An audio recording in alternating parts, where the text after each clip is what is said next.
Hello, hello, Shagathon here. Welcome back to Genshin Impact here on the 23rd of October 2022, local time 1807. What in the world is going on? What in the world is going on? I can't remember. So I do kind of remember what I was doing last. It was the Archon quest, the Act 3 Archon quest of Chapter 3. And Scaramouche is basically, they're trying to make him into a god. And I mean, the way I understand it is that they're trying to take Nahida, or the Dendro Archon. I guess they're trying to take her Gnosis to make this happen. So that's not good. I wonder if I should... Yeah, let me mess with this here in a moment. Play with these guys. So yeah, they're trying to do all that. It's not a good time. We want to try and stop that from happening, right? Also, Nahida was basically captured, and we are no longer in contact with her.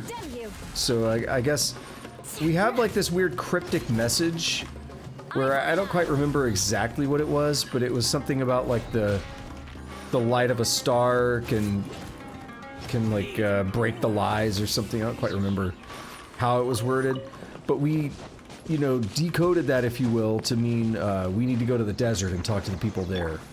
So that's what we're about to be doing. I'm gonna switch over parties real quick and activate this, because I don't know if that's what it was. I have a marker on the map that I'm looking at, and it's distracting me. I don't see anything popping up. But I should probably just double check that while we're here. And then I'll move on. So, I've done a little bit of extra stuff between last week and this week. And namely, it was exploring the desert. I was really careful to not do any kind of questing or anything. Yeah, see, that's nothing. Got this too.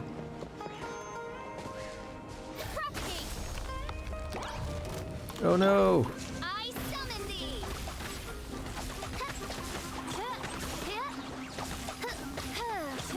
No! Okay, no, we're still good. Not anymore. As you wish, mein Fräulein.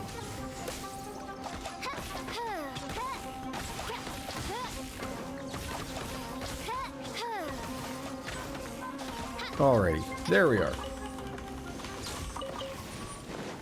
Was there any point to this? No, probably not. Okay, well, it was, you know, it was a thing. I'll leave that on the map for now, just in case. Also, one moment.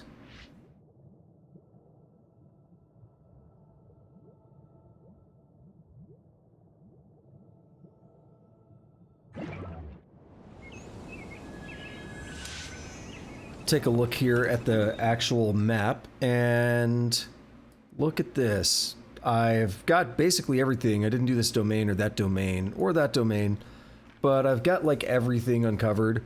A lot of exploration, a lot of chests, a lot of Dendroculus. I'm actually like 1 or 2 away from getting the next thing. The next like upgrade at the statue, so that's pretty cool.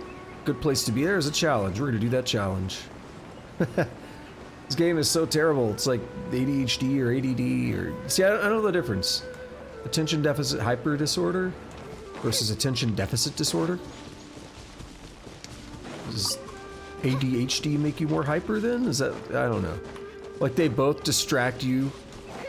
They both keep you from focus. Alright, the screen got dark, right? Is there one of those,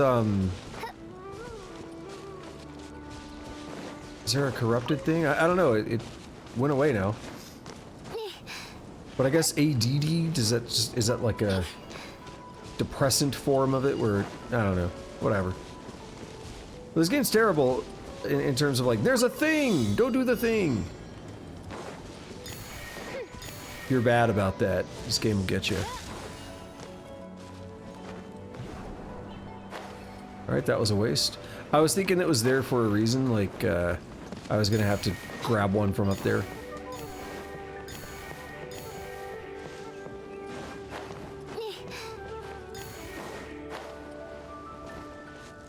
Jump. Alrighty, we're good. What trinkets lie veiled within this desolate plain? And there is stuff here, but I don't know if we've I don't know if we need to go in there right now. The less I see, the better. Let's get to the questing. Oh no, speaking of the less I see, the better. There's a chest and a Sealy, it looks like. Yep, there's a Sealy. Look at that. It's okay, we'll take care of it. We'll get to the quest soon. Looks like there's the Sealy home right there, or another Sealy. I'm good with either option. Yeah, I did quite a few Sealies in the desert as well. Like, I basically did anything I came across that wasn't, like, questing. Okay, where are you going, dude? We may have another one, unless this one's gonna do a weird loop back to that. Which means if I see that one, I'm gonna go look for where the Sealy is.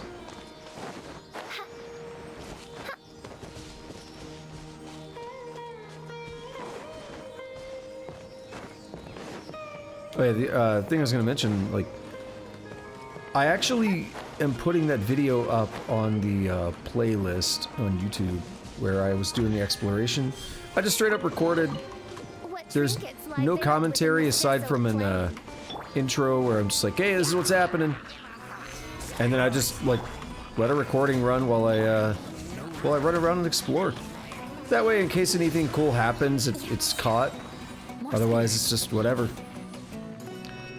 Nothing major. I condemn you.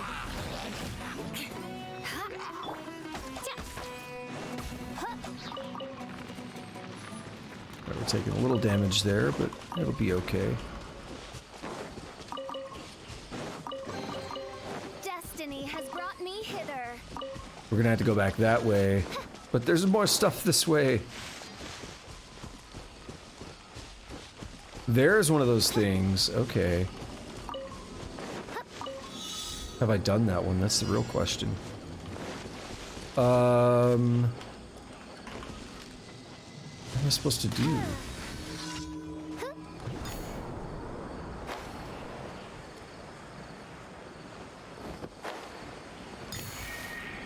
Can I do this without activating it? I can. Okay, that's good, because that was going to be way too slow.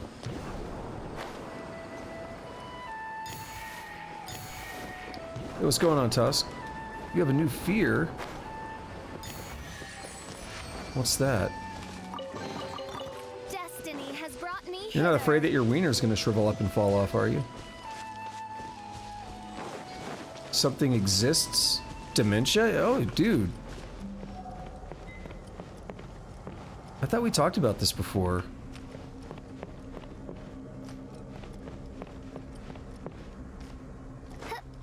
The Reticent has an album, they have a couple albums that are really, really impactful. Solidify. But the newest album, the Oubliette, is about dementia.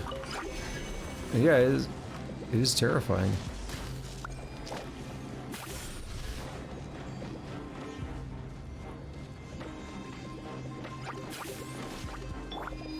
Okay, but where are the other ones? You... I need these guys to leave me alone! Leave me alone, I'm not hurting you.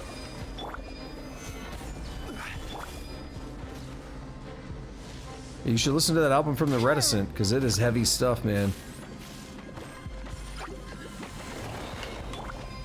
Oh, not these guys! I will have order. These are the worst! Out of the frying pan. I Rack and ruin. Vengeance will be mine. Eye for an eye. Don't disappear before I kill you. Rack and ruin.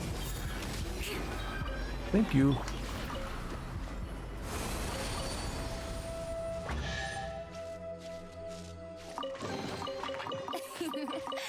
cry out my illustrious name.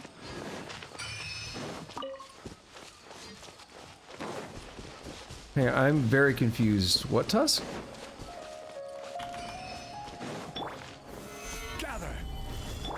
Just kidding, it only got... What got recommended and what is FYP? I am very confused. What are you talking about?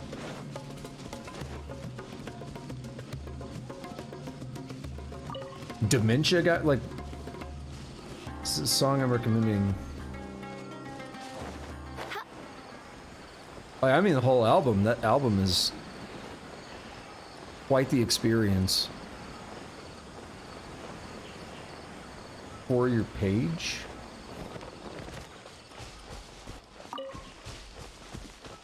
What page are we talking about?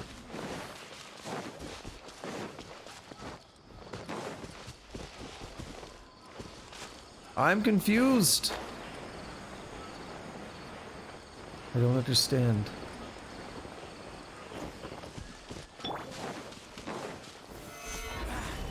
Feeling lucky today. I condemn you. So the just like the feed, you mean? Like your recommendations? I've never heard anyone call it that before. Eye for an eye.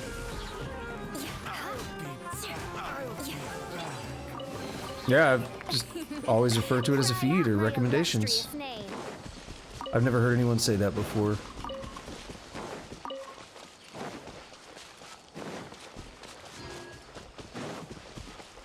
Oh, I don't want to go that way. There's dudes. There's dudes! Alright, there was a thing over here for a Sealy. Let's find it. And then we're like 100 meters away from the thing that's going to take us to the desert. Like, officially as part of the story. We keep inching closer, but I keep seeing like little challenges and stuff to do, and chests to acquire, and all that fun stuff.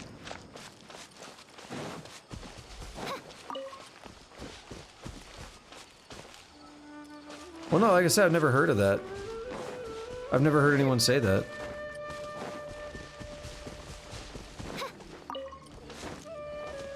Also, I'm bad with acronyms, too. The power of Dendro. Hit, slap him.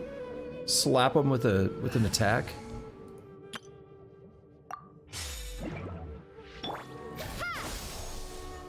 I interrupted your meditation.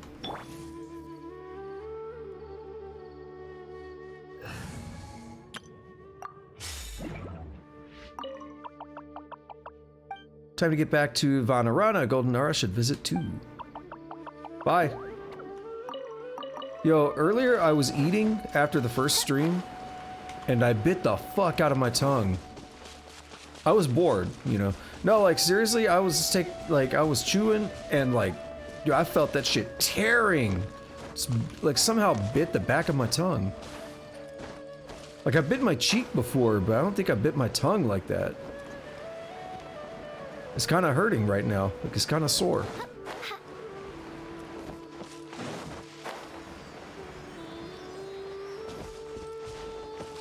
Oh yeah, this week I'm actually playing Genshin Impact, not Cataclysm Dark Days Ahead. That's a reference to last week, me forgetting to update the stream.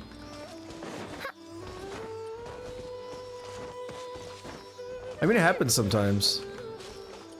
But it took me like 30 minutes to realize it. People were talking and everything, and nobody noticed or nobody said anything. Oh my god.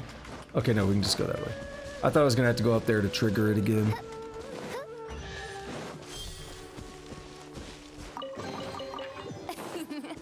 Cry out my illustrious name. You don't want to get into that, man. The lineages are too weird. That starts getting complex.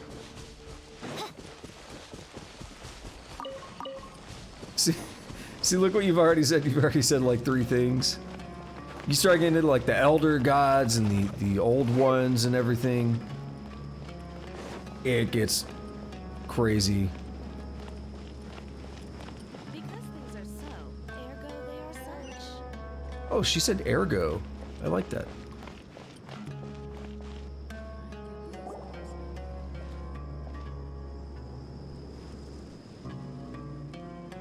We finally made it to Caravan Rebak.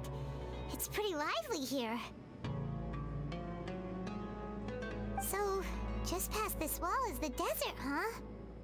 Yeah, it's not like I've explored the entire thing yet, but okay. Oh, wow. Paimon remembers hearing people call this the Wall of Samiel. It's made to block sandstorms from the outside. Oh, if it's this tall, it's gotta be the divine work of Greater Lord Rukkhadevata, right? Truly awe-inspiring. Enough gawking. Come on, follow me. Been a minute since we've seen you. Huh? I'll hate them. Where did he come from? Over here. He's bad. We know he's bad because we have player knowledge. I mean, maybe they're faking us out. Ethan went that way! Let's hurry up and follow him. Wonder what he's up to. He took, oh, what was it we were getting? The what knowledge? The canned knowledge, they call it, right? He took the canned knowledge that is illegal, that had... It had, like, information about the god, right? And they were hoping...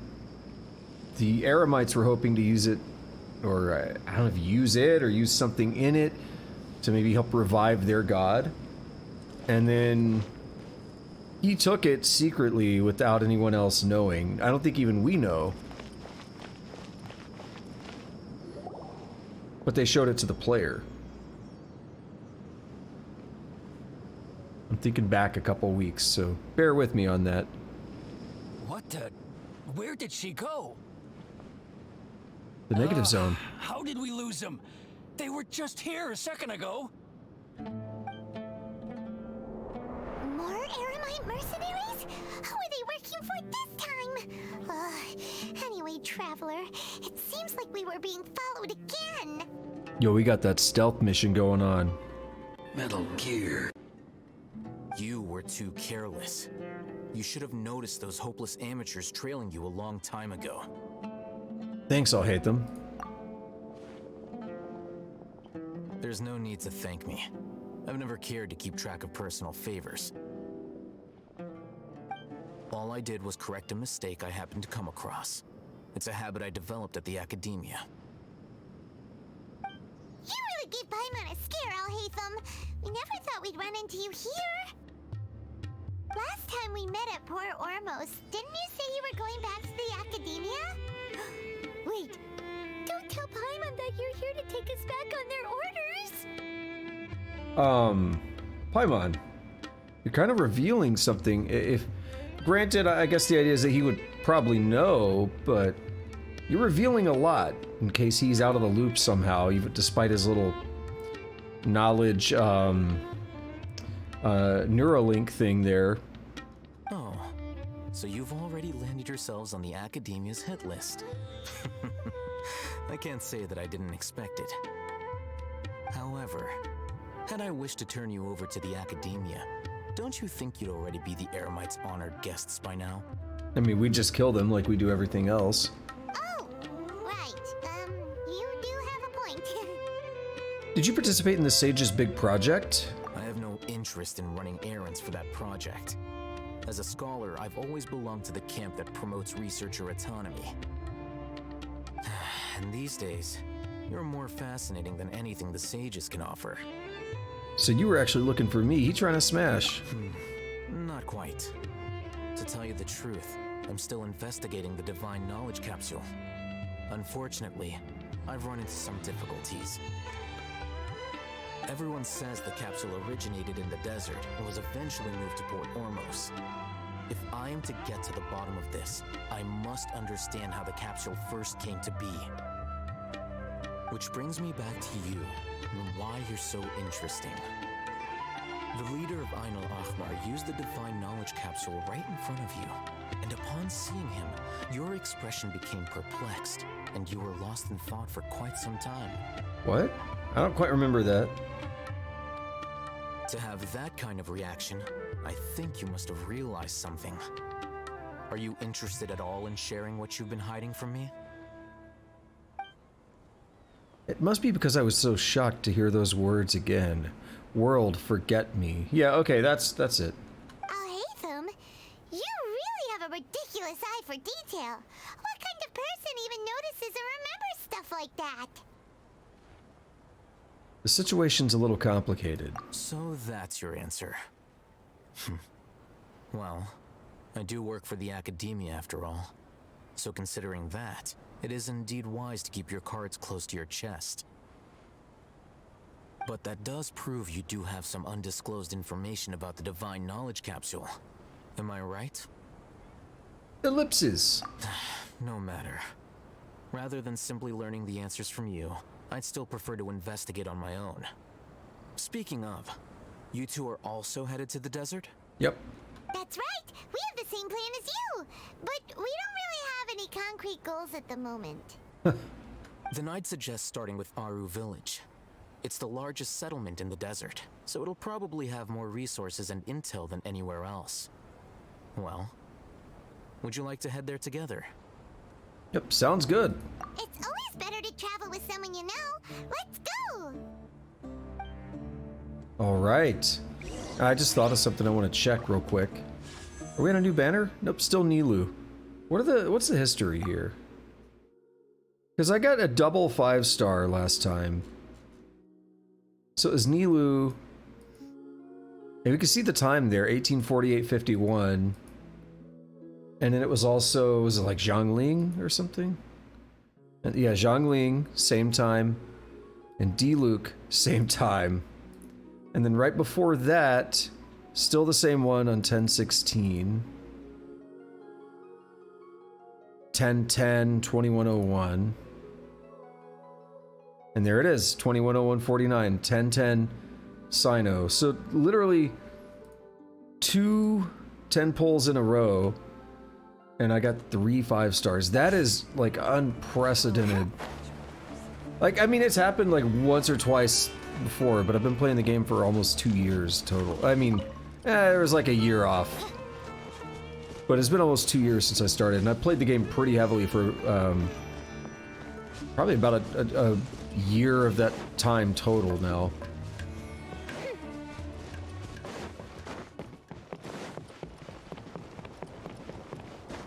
And that's only happened like once or twice. That's pretty ridiculous. That's a big old thing. Never noticed it. Solidify. Out of the frying pan? No rest.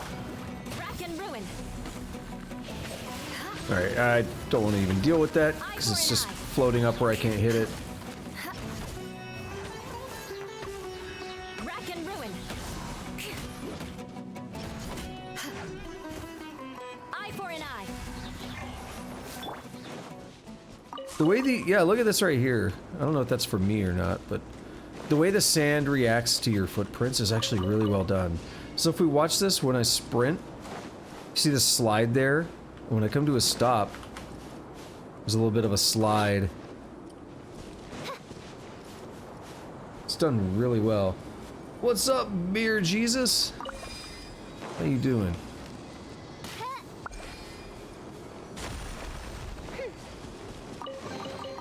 Destiny Oh, that was has easy. brought me hither. My contact is starting to screw with me. I might have to go adjust it or something.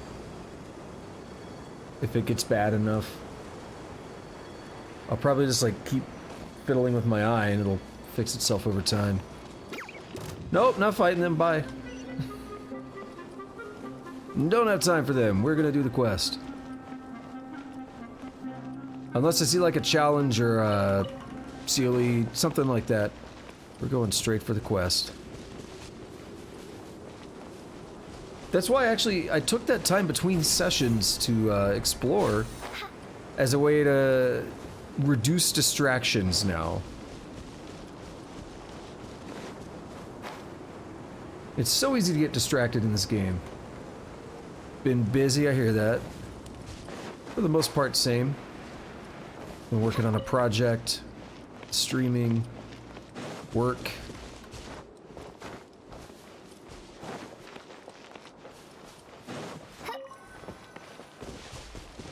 I was pretty tired earlier. Went and laid down to take a nap on a non-work day, and I woke up from work-related nightmares. That's always fun. Before us lies Aru Village, the safe haven of the desert folk. Whoa, this landscape is really something else. What a cool place! Let's go check it out!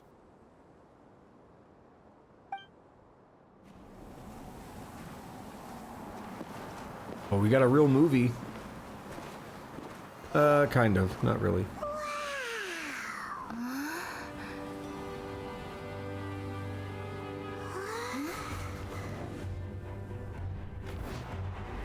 Oh, that's Sino.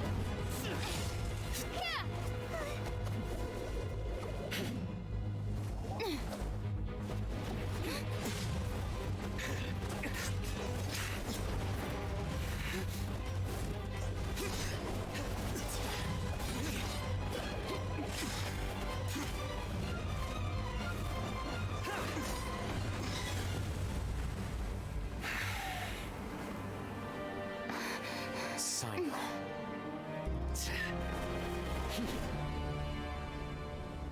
Unless my memory fails me, we have barely spoken 2 words to each other before now at the Academia. Would you care to enlighten me as to when and how I invited the General Mahamatra's wrath? Oh, Hatham. Do not think you can escape my judgment just because you managed to escape my attack. Judgment? So that's how you'd characterize your actions here, is it? Or would elimination perhaps be a more accurate description? This man really shows up and they just start wailing on each other. Like, they don't, no words or anything. They just start wailing on each other Had I immediately. used my full strength, not even this traveler would have been able to stop me.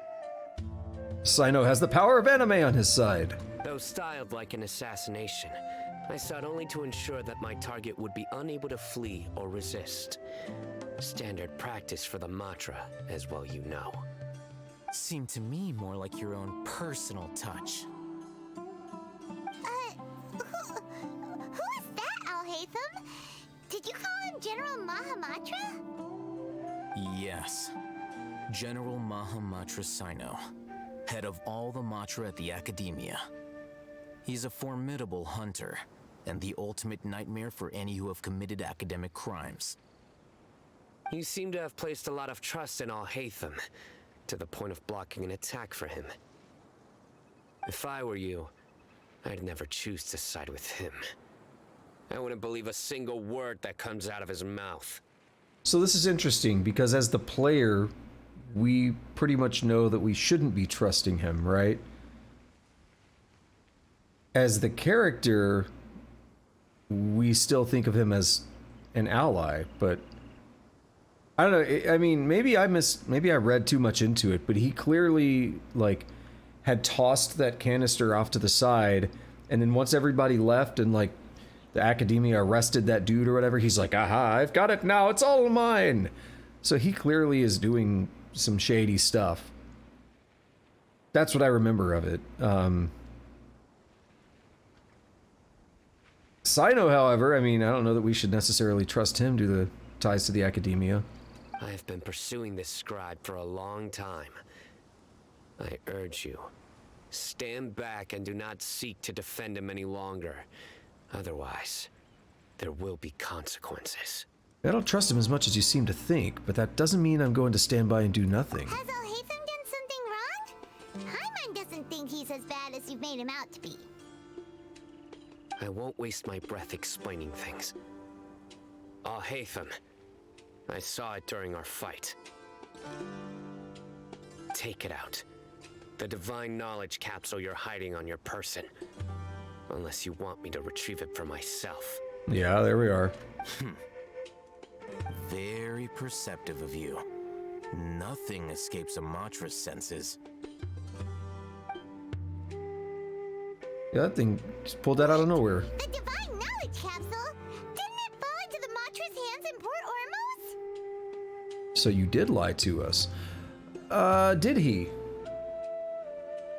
the question is, I don't remember the exact dialogue. Did he actually say, "Oh, it's a shame that thing got away," when he knew that he had stashed it to the side during the fight? Or did we just never ask? Was it a lie of omission? No wonder you speak with such confidence, Sino. But I must admit, I'm very curious. What does this capsule mean to you? And why, as General Mahamatra of the Academia, are you all alone in the desert? As far as I'm aware, the other Matra have been speculating about your disappearance. Have you been given a mission that's, let's say, morally dubious?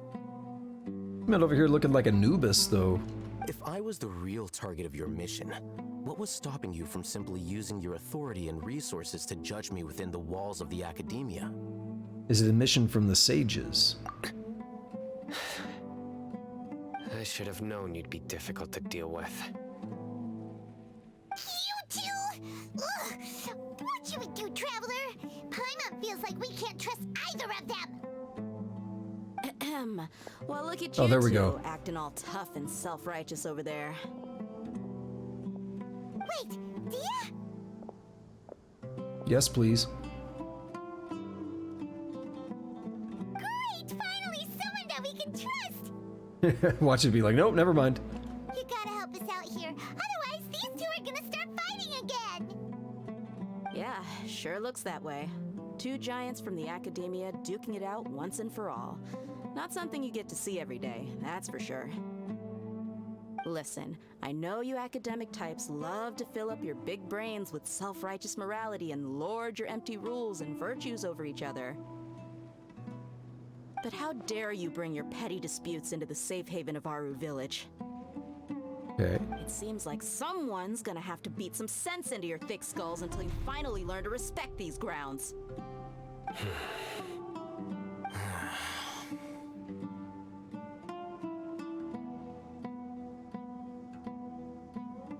Neither of them can afford to be distracted by Dia. They're still looking for an opportunity to attack. Hey, did either of you hear a word I just said?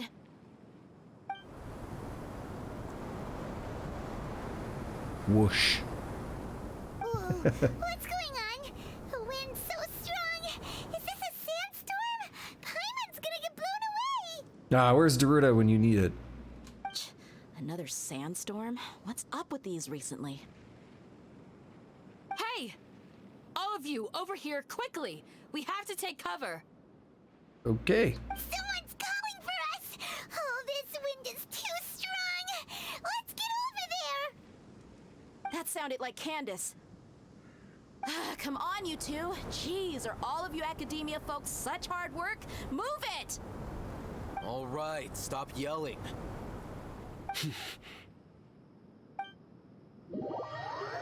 Leveling up. Tooltip about leveling up. I love it. Okay. What now? So I have Candace, but this is the first time interacting with her. And Sino. These two are really talkative. I don't know if we're gonna get through the dialogue tonight. Well, this is pretty awkward. Hey, wanna play sardines with 3 people who wanna tear each other limb from limb? Sure, why not? Sounds fun. What does play sardines mean? I don't know that phrase. The air is so thick and heavy. Paimon can hardly keep floating anymore. My sincere apologies, everyone. This is the home of our village chief. I will have to ask you to make do with this small room until the sandstorm dies down. Please, let me introduce myself. I am Candace, protector of Aru Village. I would make a heterochromia joke, but there's not really that many characters. I can't think of another one that we've seen that has heterochromia yet. But it is so common in like anime and anime related things. Our savior has come at last! Nice to meet you, Candace. The name's Paimon. Thank you so much for helping us. You have my gratitude. There's no need to thank me. It's only right to help each other when the weather gets rough. Wow, She's so gentle and caring, like a nice older sister. Unlike those guys over there. All right. Now that we're all better acquainted, we should return to the topic at hand. As a guardian charged with the responsibility to protect my fellow villagers from harm, I was observing your conflict from afar, even before the sandstorm started. And now that you have set foot within our village itself, it is all the more my responsibility to make absolutely sure that you pose no threat whatsoever to us. So please, have an honest and sincere conversation with one another, and put your hostile feelings to rest. It's really bothering me, and you know, it might not be something that other people care about, or it might be one of those things that you don't notice until I mention it, but the sibilants, the S sounds and the C sounds are very harsh. It sounds like almost like they're peaking the mic a little bit or something on her delivery there. And listen, just look at that. So, please, honest, sincere, conversation, not so much on the TIO, but hostile feelings, rest. There are a lot in that line. There were a lot of them. If anyone dares to start anything again while they are under this roof, I will not hesitate to send them out for some quality time with the creatures of the sandstorm. I mentioned that with another character before too. I think it was like Mona or something. Oh, on second thought, Paimon may have misjudged Candace's character. And that goes for you too, Miss Dia. Do I make myself clear? All right, we got it, Candace. That's what I like to hear. So, which of you will begin? I was supposed to be a mediator, but I might have gotten a little too involved just now. Anyway, one of those two should probably start talking. Wait, that was you trying to be a mediator? I have nothing to hide, so there's no shame in explaining myself. While Alhaitham wasn't wrong about the other Matra not knowing my whereabouts, it's not because I've been assigned a morally dubious mission. Rather, I've chosen to exile myself. Why do you just do that without telling anyone, though? You're like the general, you're the leader. If you're gonna do that, that's fine, but like you should... Dude, you're a shitty leader if you just walk away and not tell this. Okay. Huh? Exile yourself? A little while ago, I discovered that there was data missing in the Academia's project planning and development files. What little they did report clearly did not match the project's actual progress. As General Mahamatra, I had the responsibility and authority to request an audit. However, to my surprise, the person responsible for the erroneous data was none other than Grand Sage Azar himself. That makes sense based on what we've seen.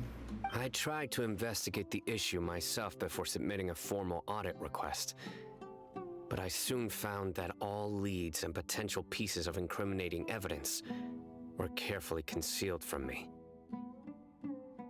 I began to realize that they were cautious of me from the very beginning. Unsurprisingly, the Grand Sage rejected my audit request as soon as the submission reached his desk. He even said to me, "The power of the General Mahamatra is granted by the sages.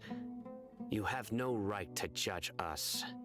Yeah, see, that's terrible. And we already know this is a very dystopian kind of society. It looks great in some regards, but there are so many aspects of it which are just terrible. So they really are up to no good. I realized then that to the Grand Sage, the Matra are nothing more than tools for the sages to assert and maintain their control over knowledge. The vows that we took, the principles that we strive to uphold, they are meaningless to the academia of today. So then you decided to exile yourself. I believed it would be wise to flee the academia before the sages had a chance to take action against me. This way, They can no longer see nor predict my actions. I will never give up on this investigation. There's no need for someone else to give me power or authority. Once I find the truth, I will administer judgment by my own name. Alright, Sino's pretty cool. I'm okay with him now. Sino seems to have the same goal as us. We're all investigating the sages. Plus, now that he's no longer the General Mahamatra, he somehow feels a lot less scary. Also, Dystopia may be a good Megadeth song, but being in a dystopia is not great. Yeah, it's still too early to trust him completely. What if that whole story was just made up? Well, Sino, if that's your story, He's then Electro. why did you see Alhaitham as a target? When I was investigating the matter in the academia, I overheard a conversation between Alhaitham and a sage. The sages asked you to investigate a blonde-haired traveler. Do you dispute this, Alhaitham? That's spicy, okay. What? Like many parts of the project, this assignment was undocumented. Now throw in your suspicious behavior with the divine knowledge capsule, and I think we deserve an explanation. The sages were watching me from the very beginning. Yes. I was indeed tasked with investigating the traveler. But now I really do love you. No. Alhaitham?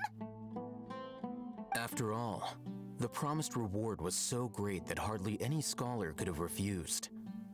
The sage told me, once you've completed this assignment, I can give you a glimpse of divine knowledge. Just how many licks does it take to get to the center of a Tootsie Roll Pop? A most enticing offer. Unfortunately, those academics don't know me at all. Their words contained one key piece of information, namely that divine knowledge indeed exists. That gave me all I needed to know. From my perspective, the sages are far from trustworthy. Think about it. Isn't it a little strange they're so willing to share divine knowledge with anyone, even as a reward? So, I began my own investigation following the lead of the divine knowledge capsule. In the end, I realized my wisdom in committing to this rather than collaborating with the sages. Had I been less guarded, I probably would have ended up like that Ain al-Ahmar mercenary, incapable of remaining sane for long enough to hold a conversation. You mean that the sages originally planned to dispose of you, using one of those capsules that drive people insane? What about your encounter with me? Did you join forces with me just so you could investigate me? I'd already given up on the assignment by then. I only told the academia I was waiting in Port Ormos for you to appear so they wouldn't suspect anything. So it came as quite a surprise when I encountered my erstwhile target while investigating the divine knowledge capsule. Criminals do love to talk about coincidences. Even though I ran into the traveler by chance, I had no intention of providing assistance to the academia. Also, you should remember, you were the ones who decided to follow me and strike up a conversation after I left that tavern. Now that you mention it, things did go like that. That's true. Alhaitham helped us out at Caravan Rebat as well. Maybe he's telling the truth. I'm willing to apologize if that's worth anything to you. I took the divine knowledge capsule behind your back because I judged its existence to be a significant risk. I felt that it would be best for no one to interact with it before it had been properly studied. After all, curiosity often proves to be the most dangerous thing in this land. You should be well aware, Scribe Alhaitham, that curiosity can also lead you to danger and suspicion. You know what they say, curiosity killed the lemur. Answer me this. Did the sages share any information about their project with you? Yeah, which project? Are we talking about the sleep thing? The dream harvesting? Or something different? Because I'm curious what each of them know about the dream harvesting. Have I not made myself clear? You and I are both distrusted by the academia. Do you really think they would tell me anything? Fine. Although you haven't completely proven your innocence, I won't regard you as an enemy, for now. As you wish. Good. I'm glad to see you two clearing up your misunderstandings. Now, as for Dia, And now you, Dia. I believe it's your turn. tipping my hat a little bit. You didn't know I wrote the script. Oh, sorry. Whatever the boys were talking about must have been so boring that I spaced out. My situation is pretty straightforward. My employer, Dunyarzad of the Homayani family, is friends with the Traveler and is currently recovering from her illness at home. I had nothing going on, so I decided to return to Aru Village for a visit. I was actually looking forward to a pretty exciting time getting back together with everyone here. But then I saw these two random guys in the middle of a pointless argument. It ticked me off, and things went downhill from there. Is that all? Well, I will admit that definitely sounds like your style. In that case, welcome back, Dia. That's more like it. I missed you all so much, Candace.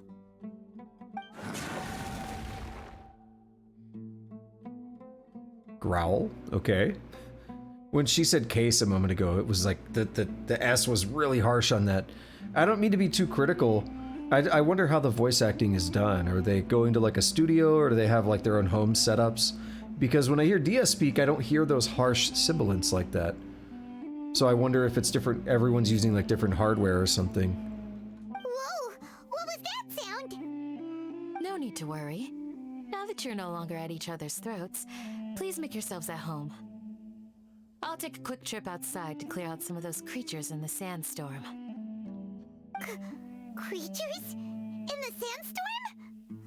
Are you sure you don't want some backup? Let me play as Dia. Not yet. Fighting in a sandstorm is not for the faint-hearted. Anyone without extensive training in these conditions is at a disadvantage. You needn't worry. Yeah, just leave them to Candace. Don't worry, she's as tough as they come. After a while, the winds outside begin to calm. The winds died down. That means the sandstorm's over, right? Candace still isn't back yet, though. Is she alright? Maybe we should go out and check on her. When you put it that way, even I'm starting to feel a little worried. All right, let's go. We've been here long enough, and the boys are as chatty as the floor. I think, we could double check something. Notices? Let's see.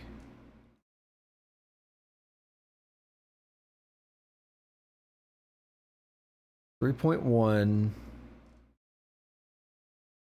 Blah, blah, blah. I want to see. So we got Sino. We have Nilu. And Candace.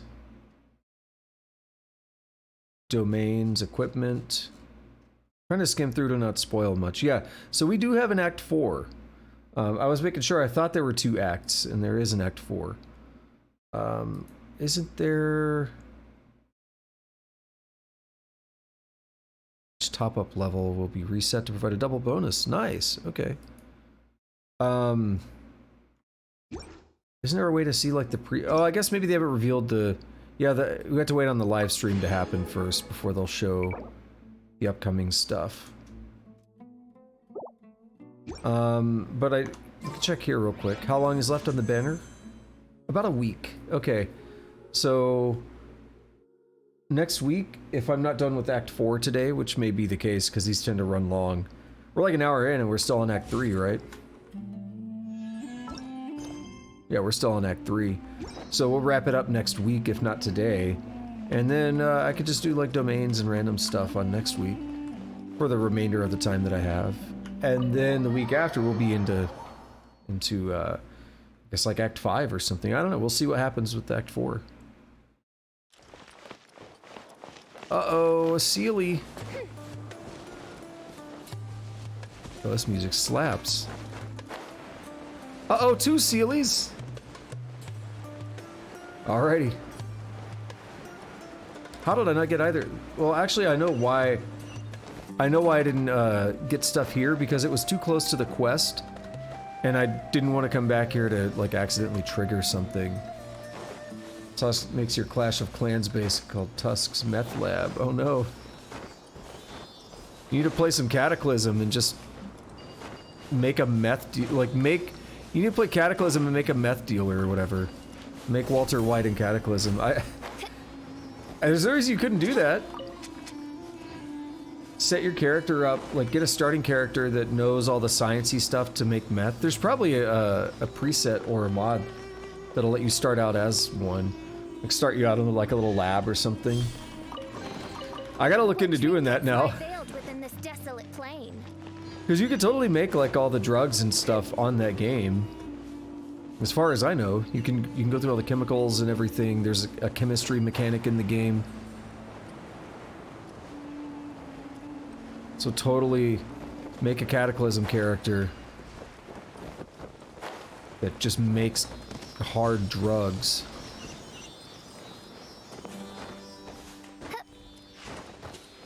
I want to make another character on, yeah, it could be a different world or something, I don't really care, but I want to increase the, like, the starting skills that you can get, so I can just add a shit ton of skills, and start out with all the stuff. That's kind of my style. I don't want to have to learn the skills. Cataclysm using, no pea medicine. I'll pass on that one. Cry out my illustrious name. Oh my goodness. How did I miss so much stuff here?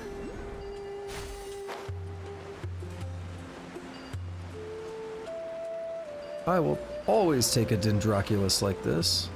Just sitting out here.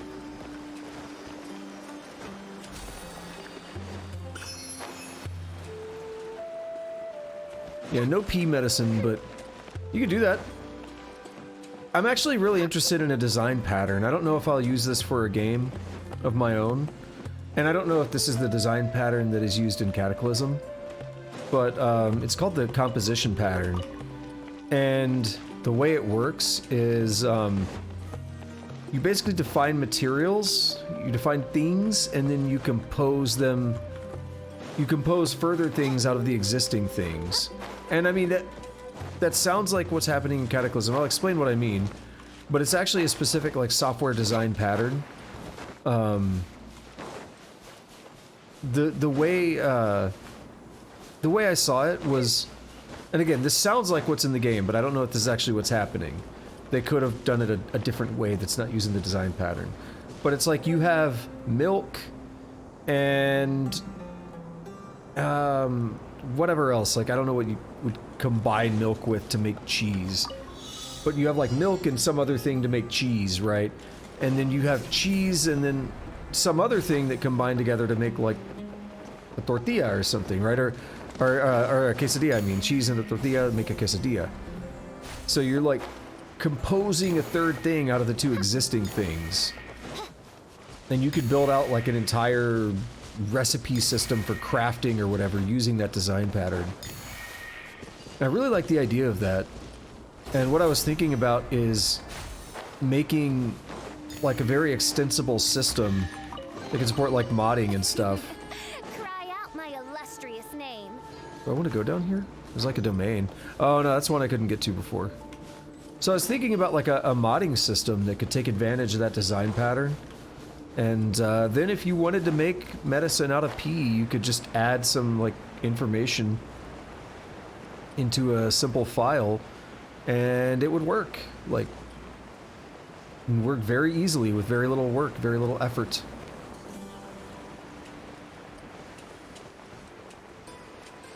But I think I'll pass on making that medicine in the game myself. I'll leave that to a modder.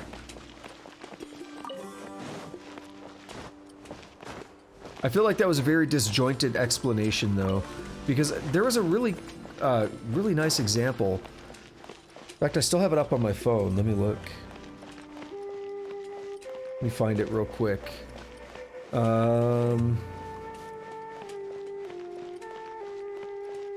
Where is it at? Also, I don't really know much about Dr. Stone. I remember when it came out, but I don't really know anything about it.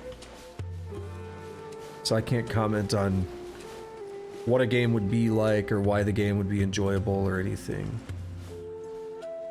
Where is that? I swear I had it open on this phone.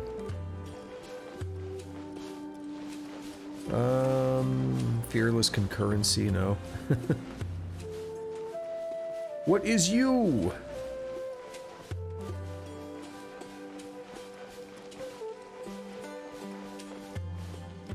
I have too many things open. I need to close some of this. There it is. Composite pattern. I said composition. Composite pattern.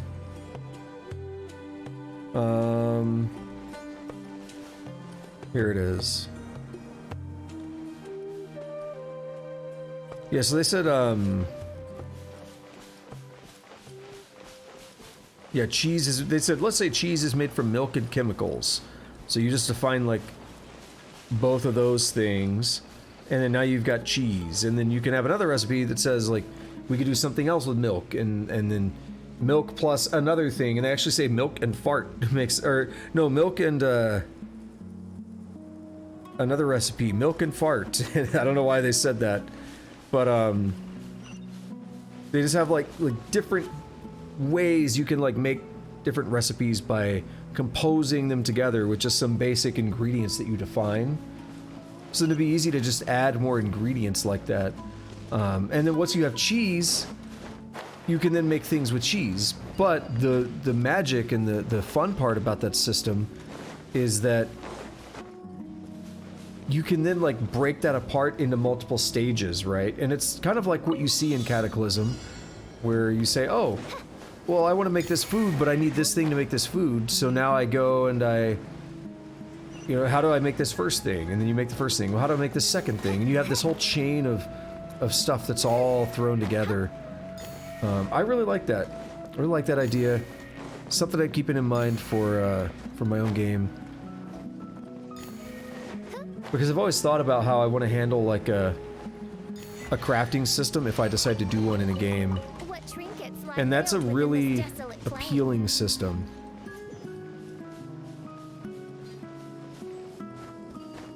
Right, then anything that needs cheese, you know, well, oh, if I don't have cheese, I can go get milk and I can get the chemicals or whatever. Alright, enough of that. We got the extra goodies that I found here. So let's go do the quest some more. And I gotta read what Tusk just said. I need to get out of here though. Alright, let's just climb up slowly.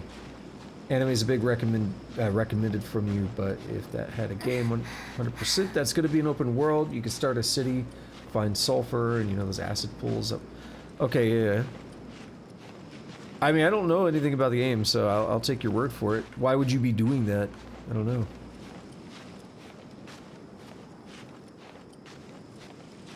I'm torn on open world. Open world, I think, is overdone.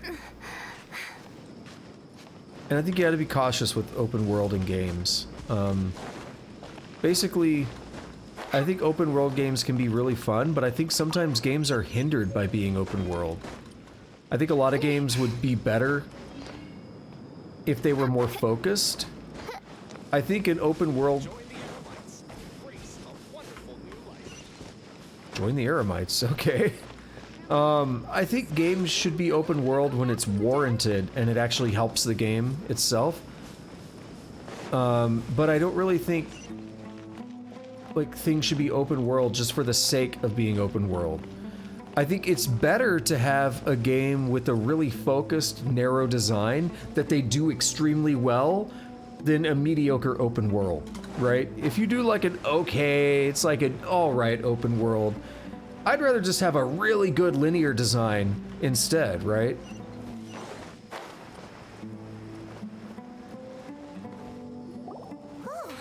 Candace, you're still fighting? You've been out here dealing with these creatures the entire time? Oh yeah, sorry, we went collecting things. Yes. They just keep coming in waves.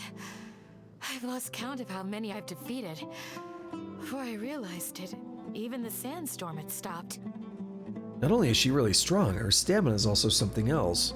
Here comes another wave! Oh, these fuckers. Leave this round to us. I got interrupted earlier, but now I have something to take my anger out on. Yes, Dia. It's been quite a while since I've seen the Flame Mane in action. I'll leave these to you then. Do I actually get to control her now? I'll be sure to put on a good show. Let's go! I'll pull out Zhongli for a shield. Nope, I don't. Damn it! Stabilize. Nice and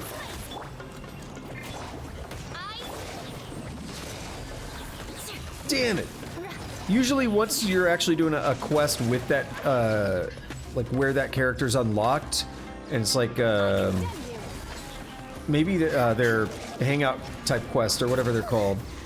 Here comes another The ones you use the keys for. Are they ever gonna let us? Once you're doing a quest like that, they'll usually let you play as them for a little bit. It's like a little mini trial in the middle of the quest.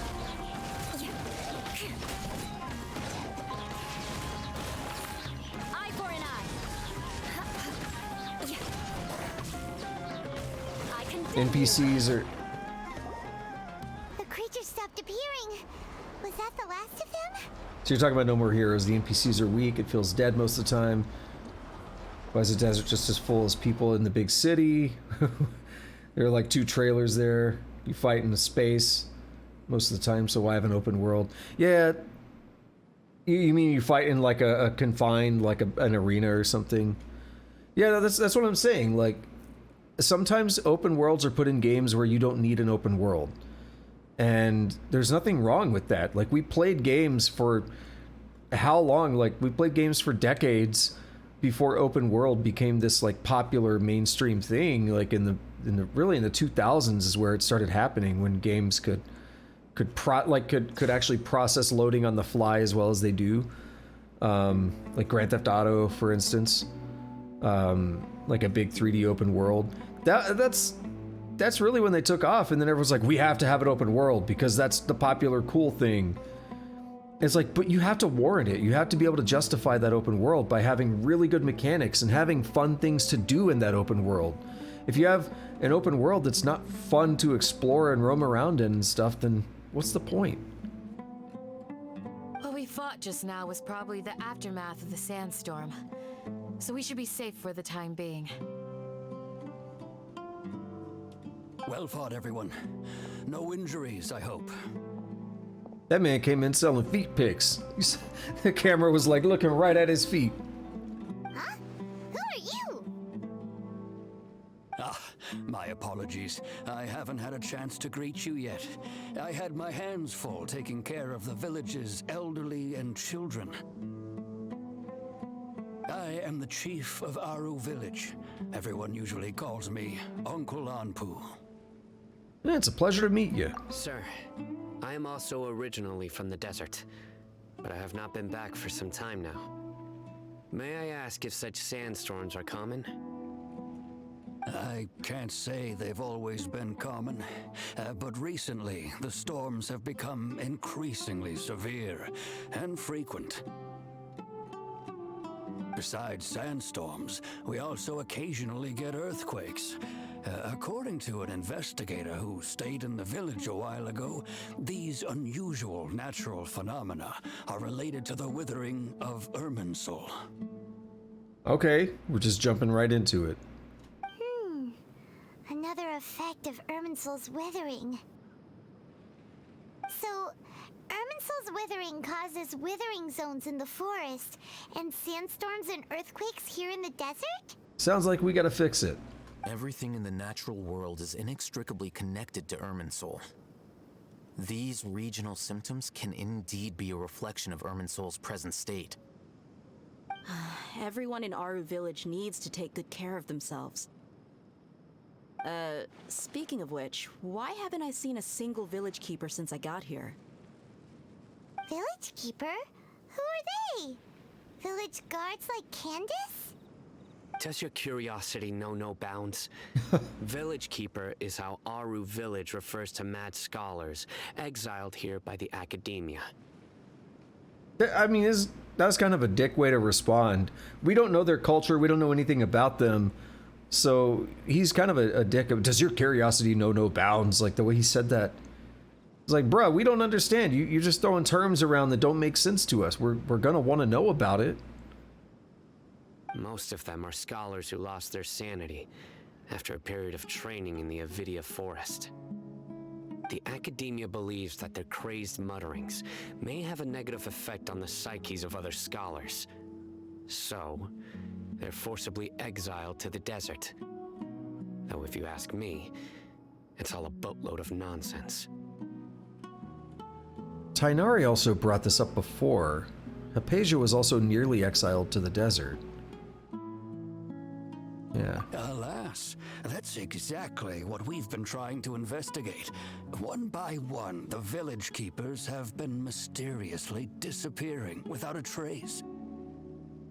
But no one in the village has ever seen them leave. If you're planning to stay around the village for the next few days, I'd appreciate it if you could keep an eye out for them. That's pretty spooky.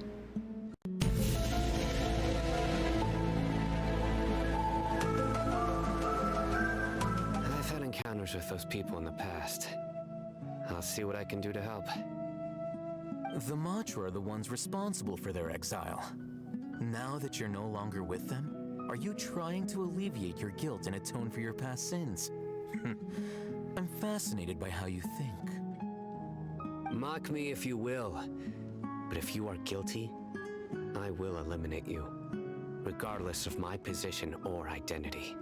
Yo, somebody's just chilling on this guitar. Oh, you're the former General Mahamatra. You must be an expert in these kinds of investigations. Thank you for your help.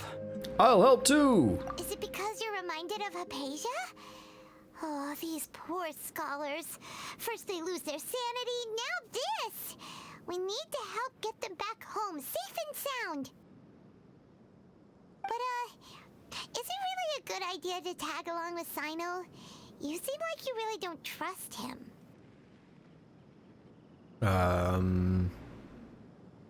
It'll be fine. Dia and the others are here too. I'll be grateful for the assistance. No doubt you will do a better job than some of my former subordinates. Let's start by finding a spot to share what we know so far.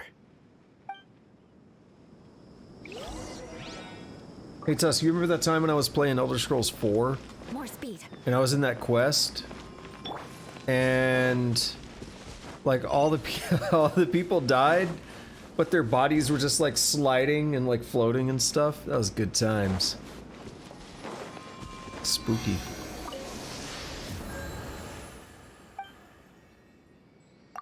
Let's hand over the... oh! I have the 2 that I needed. Cool. Level this bitch up.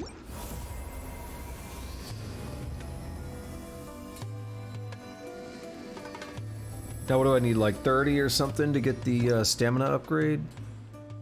Or do I not get another stamina upgrade? Are they gonna stop doing that? That makes me sad.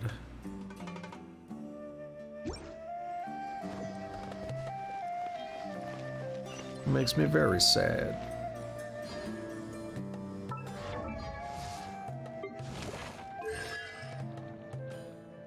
Rolling weeds.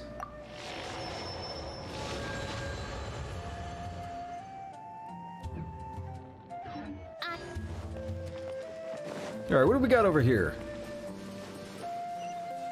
Let's collect... let's like collect our information, whatever, right? Organize what we know.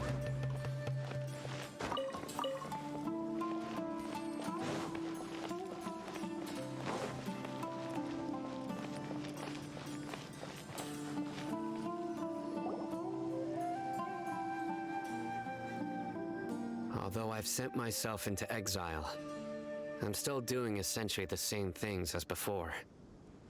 Give me one moment, I'm gonna make a note to check something. Or not check some, there is something I want to handle after stream and I don't want to forget.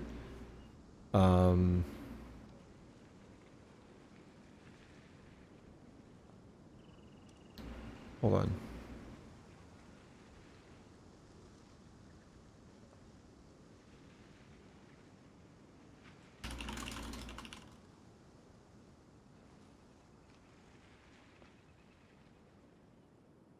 All right.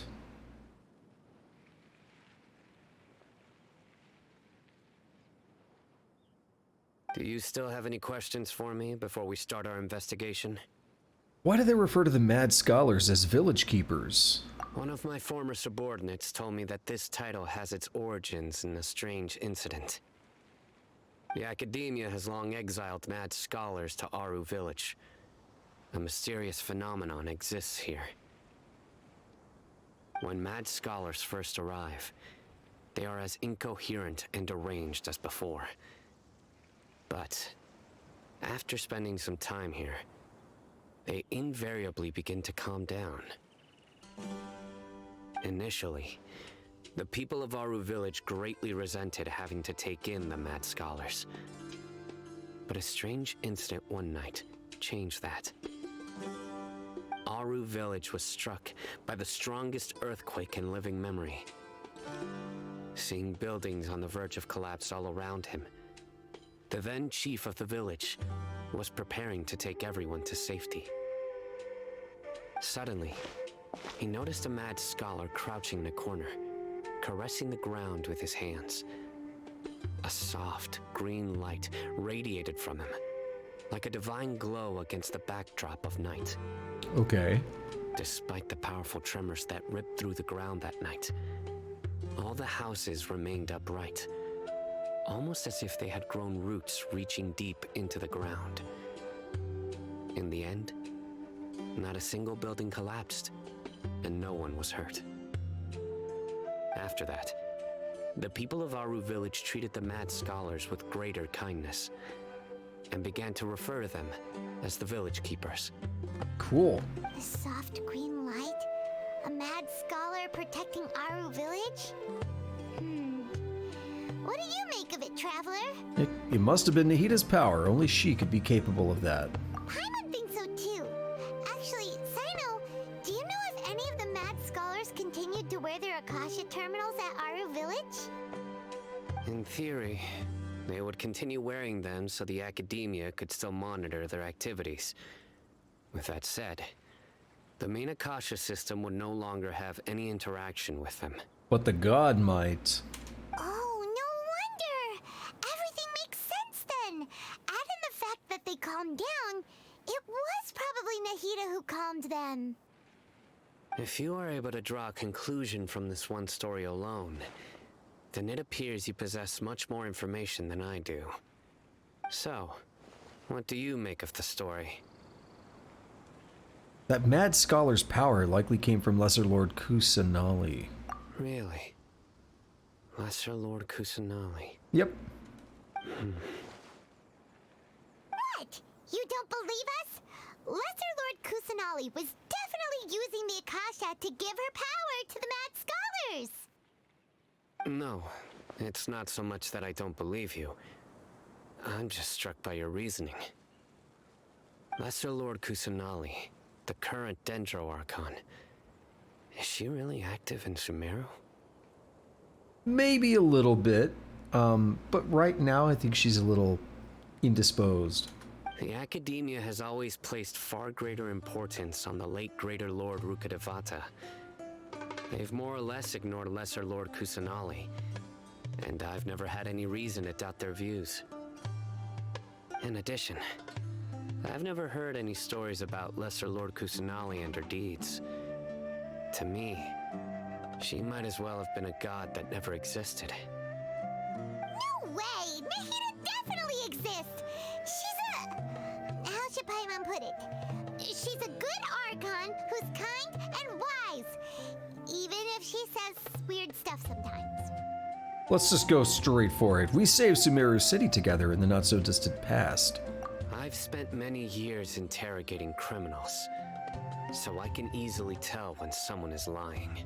And you're lying. Good! Then you should know that we're telling the truth. That look in your eyes. I've never seen that from a liar. You two really must have met Lesser Lord Kusanali. How can this be? Or we're just batshit insane. Take your pick. To think, our Archon has been amongst us this entire time. Alright, now it's our turn to put our skills to good use for this investigation. You betcha. But easier said than done, especially since we don't have any leads. Maybe we can start by knocking on some doors. Okay, just start randomly knocking on people's doors. Got it. Excuse me, are you here to help me find my grandpa? Sure, that was out of nowhere. Huh? Who are you? By the sounds of it, a resident of this village. My name is Isak. You'll help me find my grandpa, right? I feel bad for him already. Is your grandpa a mad scholar? Hey, don't say that. Grandpa is just Grandpa. Why do you have to call him that? It's not like he's a bad person or anything. You could have said village keeper at least. You know the terminology, Sino. The person you're referring to is not a local, yet you are. Why do you call him Grandpa? Grandpa is just Grandpa. He's my family. I heard everything you said to the village chief. Please, you gotta take me with you. I want to find my grandpa. I swear I'll help. I won't be a nuisance. Ah, so you're the one who was eavesdropping on us around the village chief's house. I was planning to go out and take care of whoever it was, but I had a vague feeling that they didn't harbor any ill intent. Yo, this guy really does have the power of anime on his side. Whoa. Hatham wasn't kidding about Matra having sharp senses. Sino, he's just a kid. All he wants is to find his grandpa. Let's find a way to help him. I can sense every move of your muscles even before you make them. Sorry, I was only listening in because I wanted to know where Grandpa went. Honest. If you don't believe me, you can ask Miss Candace. Please help him, Sino. All right. But first, let's confirm the facts with Candace. Tusk, I assume you're talking about Dia, and I think I've made my opinion very clear on that. Yes. Yes, Dia, yes.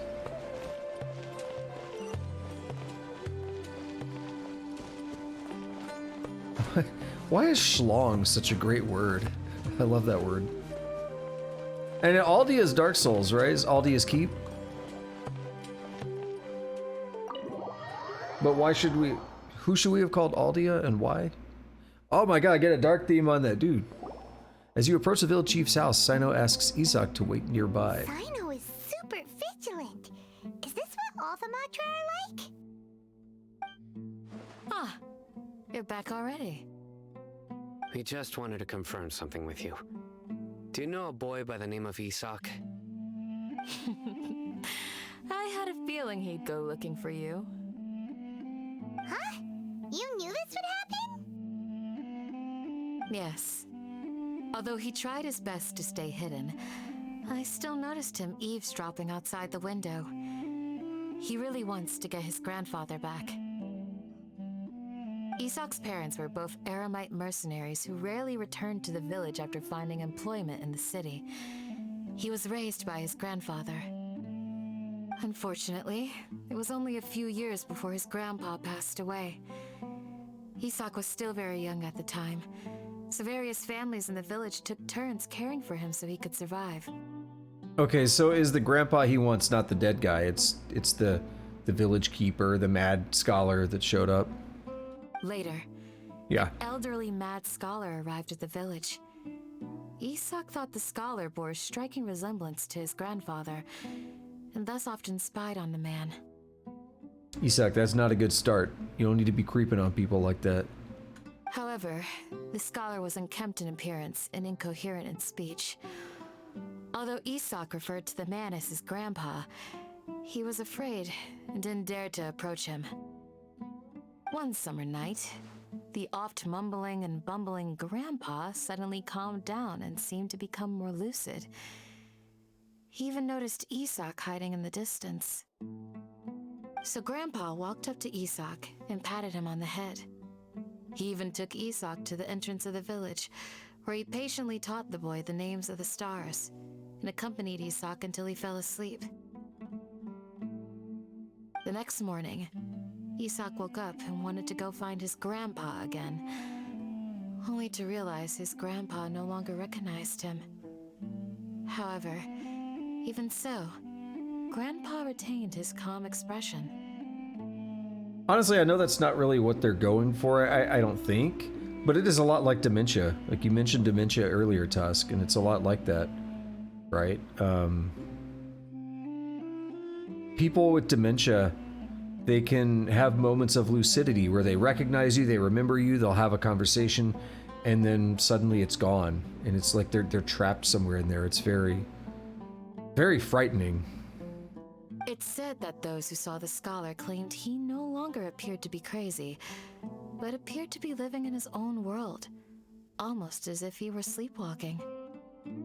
Isak was thrilled that his grandpa was able to find peace, and would follow him all the time, asking him things like, "Grandpa, want me to take you somewhere fun?" Or, "Grandpa, could you tell me stories about the stars again?" All this somehow just makes Paimon feel really sad. It seems like they both deserve so much better. Perhaps. Nearly everyone who lives in the desert has some form of hardship or regret. But even so, we must still continue on with our lives. To be fair, that's everyone everywhere. Everyone has some kind of problem. It's also my reason for fighting. I must continue to protect this land. Lucid Grandpa was probably Nahida. She must have soothed the other mad scholars as well. From the look on Sino's face, he's probably connected the dots as well. Maybe the people have always had a considerate god watching over them. Yep. Huh? What did you say, Sino? No, nothing. As long as Esau keeps his word and doesn't get in our way, we can take him along. Perhaps you are more compassionate than I gave you credit for. Please accept my thanks on Isak's behalf, Sino. Alrighty. Is this still Act 3 somehow? Or is that it? Hey, Isak! Something popped up. It went away on its own. I swear it was like a black screen with text and it just like disappeared immediately. Oh, it's you guys! We've cleared everything up. Let's go find your grandpa. Really? Wow! Thank you so much! Your grandpa will be found safe and sound. Yeah! Alright. Let's ask the local residents some questions first. Is this the transition between yeah, okay. I was about to say, I almost feel like the pacing on that was a bit weird. And that the going to the desert in the first place, like once we ran across Alhaitham and Sino, I thought that should have maybe been the start of Act 4. Because it felt like a really good bridge between this was like the entrance into the desert, right? Caravan coming down this way. This was like the divide between two, like it's on the map. It's an obvious divide. And also I felt like Act 3 ran really long, so I don't know how long Act 4 is gonna be.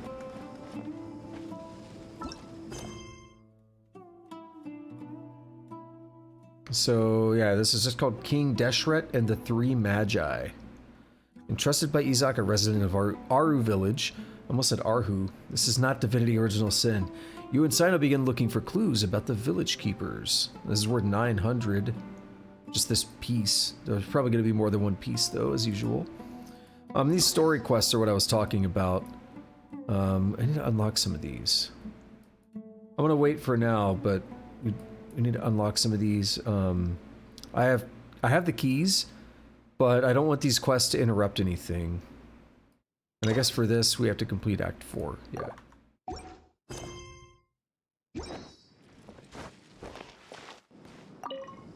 What's up, Kazan? Excuse me, did you happen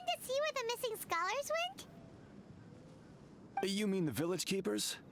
Oh, let me think. When I was eating dinner the other day, I saw one of them by the side of the road, muttering away and eating mushrooms and tree roots. They shouldn't go around eating that kind of stuff. Okay. Did you notice anything else? Anything else? No, I think that's all I have to tell you. Sorry. He just walks away. That's amazing. He literally just walks away as he's saying it. 2 cats! Oh, that one's booking it! This cat's chill.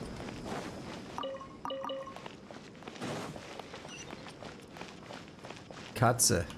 Die Katze. The scholars that have gone missing. Have you seen them? Those eyes. Those fierce eyes. You look like a real fighter. Don't change the subject. Right. You were asking about the the mad scholars. I think it's been a few days since I last saw them. I usually go to bed pretty early, so I'm not too familiar with what goes on at night. But honestly, I feel quite sympathetic towards them. Even though they act a little strange, they've helped me in the past. If it weren't for them, my house would have collapsed long ago. Do you also think Grandpa and the others are good people? Grandpa? Oh, hello there. It's little Isak. You mean that nice man who looks like your grandpa's long-lost twin, right? He was actually the one who protected my house. I saw it with my own eyes. He happened to be staying near my house that day and was doing something with his hands on the ground. It still feels pretty surreal now that I think back on it. Did someone teach them how to do that? Well, whatever the case, I'll always be thankful to him and whoever taught him to look out for others. I'm pretty sure that if I ever went mad, I wouldn't be able to do anything like that. He's an absolute mad lad. Gotcha. Thank you.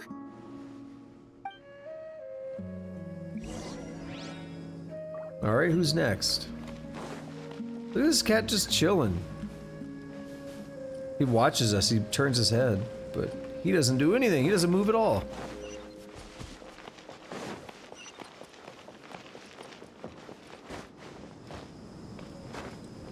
Whoa. Gotcha, Jabari. Scared you. Sir, have you seen my grandpa recently? You know, the one who likes to sit and space out near the village entrance. Oh, well, if it isn't Isak. Oh, your grandpa, huh? It's been a while. The last time I saw him, he was spacing out by the road as usual. I went and asked him if he'd like any of the food I had prepared, despite my wife's protests. Like many people, she's really quite terrified of them. And speaking of my wife, she's still always complaining about how I don't make enough mora. That might explain why she's always mad at me. Oh, wow. Oh, thank you. Thank you for taking care of him. What a shitty marriage. It was nothing. You're looking for him, right? Did he go for a walk and get lost? Yeah. Oh, that's no good. Well, once you found him, come by my place again and I'll cook a little something for the both of you. I've known you since you were very young, so as far as I'm concerned, you're family. Please feel free to come by anytime. Wow, what a nice guy! Don't trust him. Okay. Thank you, sir. What's wrong, Sino? Did something happen? Don't say anything for now. About what? Isak, stay here. That wasn't a genuine question, that was me playing dumb. Like, it's like, you know, when someone's telling you something a little illicit and then it's like, you heard nothing. About what? I don't know what you're talking about. Let's head over there. Stay quiet as you move.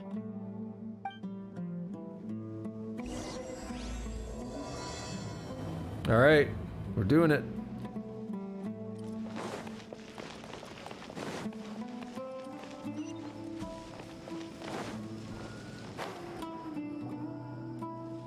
Listen, see if you can make out what they're saying. It's gonna be My Little Pony fan fiction. Have you heard? The mighty Scarlet King, the sovereign of our faith, will soon return to this world. This fan fiction's starting off very strangely. Yes, of course I have. The Scarlet King is the one and only true ruler of this land. I've never believed in any other gods. Still, you say he's coming back, but it sure doesn't feel like life's about to change around here anytime soon. What's your proof? Haven't you noticed? The village has been getting more deranged scholars than ever. Delavar was saying that many people also went insane just before the fall of the Scarlet King's civilization in ancient times. We don't quite know why, but it seems like there's some sort of connection between insanity and the Scarlet King. Isn't it a sign of the Scarlet King's power that all the mad scholars have disappeared? If you ask me, they must have been chosen as the final sacrifice for the Scarlet King's resurrection. Huh. Now that you say it, that does make some sense. Does this mean our lives are finally going to take a turn for the better? Exactly. Those city folks will get what's coming to them. Now, repeat everything you've just said from the very beginning. Huh? Guy just dropped a deuce in his pants. Just shat himself. Who are you? Where did you come from? My patience is running thin. You heard what I asked. Yo, Anubis ass. What the hell, man? Yeah. Bro, this guy's something else. Just look at his eyes. One wrong move, and he's gonna flay us alive. Let's not get on his bad side, okay? I am no match for this guy. Oh, okay, good sir. What is it you would like to know?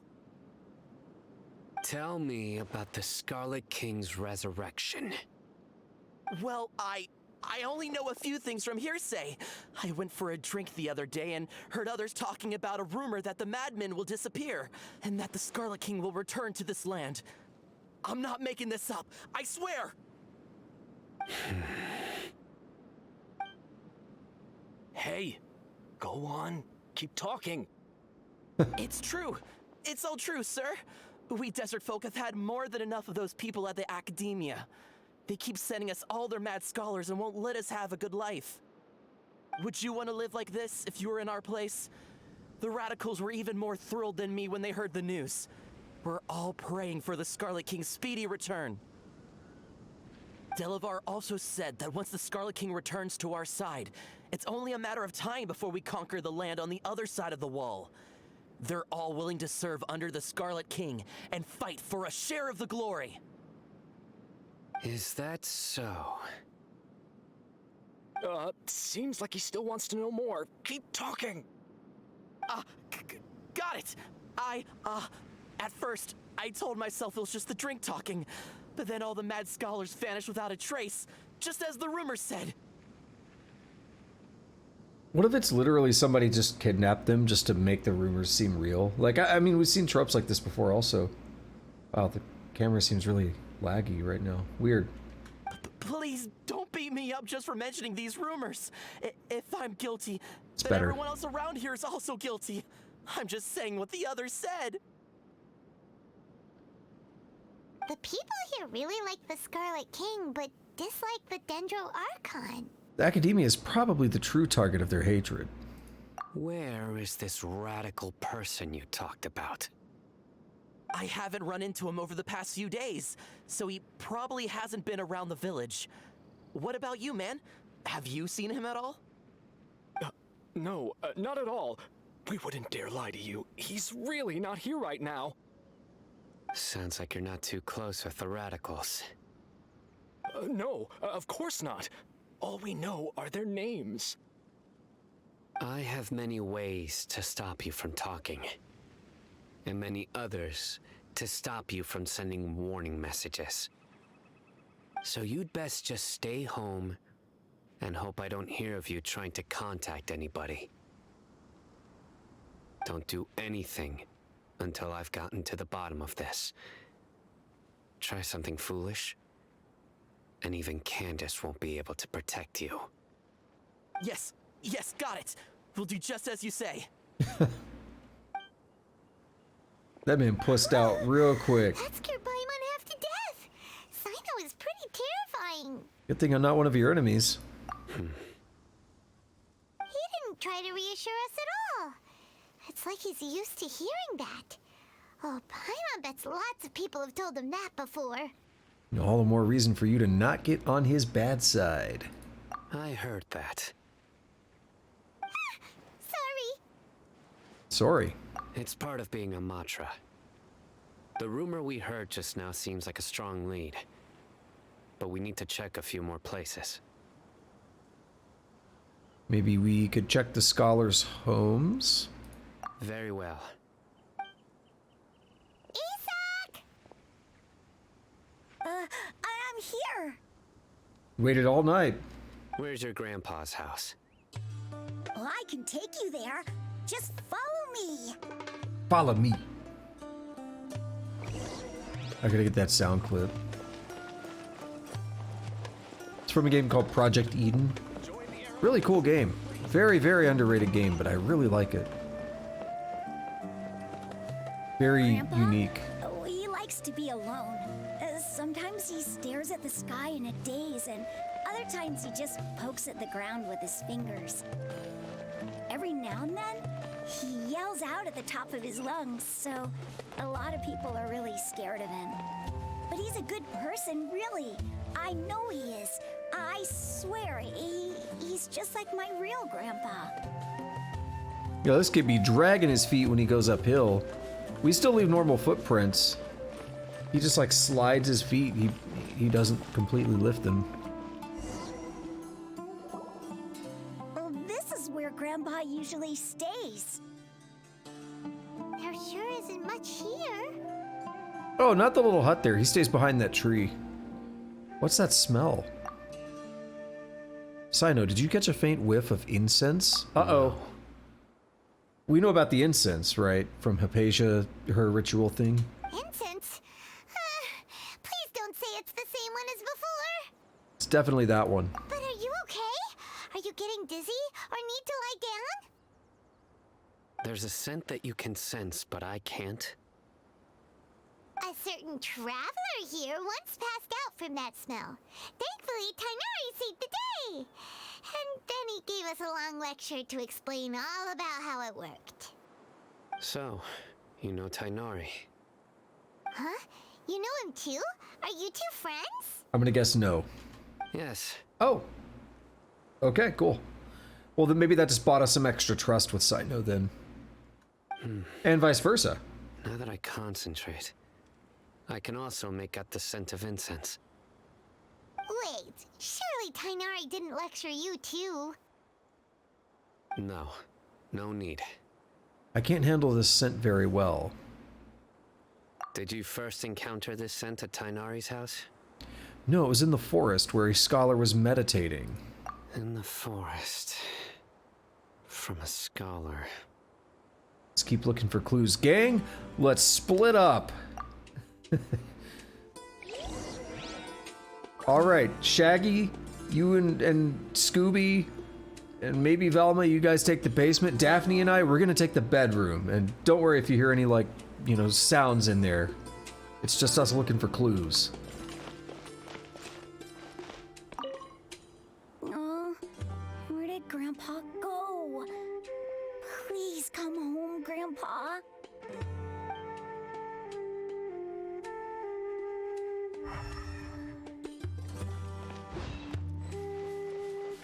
So look for the objective. Observe goods. The daily necessities. Wait, what? Wait, is he fainting? Oh no, he's looking at the ground. I was gonna. There were two things I could observe there. I waited too long. What are you looking for, Sino? Here it is. Take a look right here. That white thing. Paimon doesn't see anything. Although the traces have been completely buried in the sand, there are footprints here. Had to put on your thermal goggles to see them.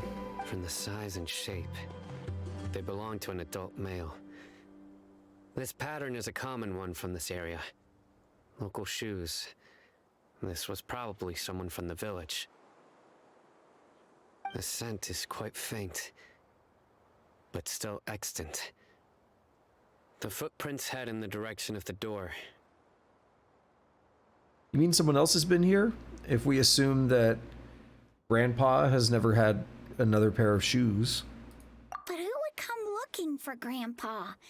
He doesn't have any friends. I don't think he came... Well, he did, but I think what he did is kidnap him. We'd have to ask whoever lured him away with the incense. Lured him away, so that's what happened. Huh? So you can lure someone away with just a scent? You get lured away by food all the time. Hey, what's wrong with liking good food? Everyone's got something they love in life. Exactly. Most scholars are fond of incense, since the smell supposedly helps them clear their minds and discover new knowledge.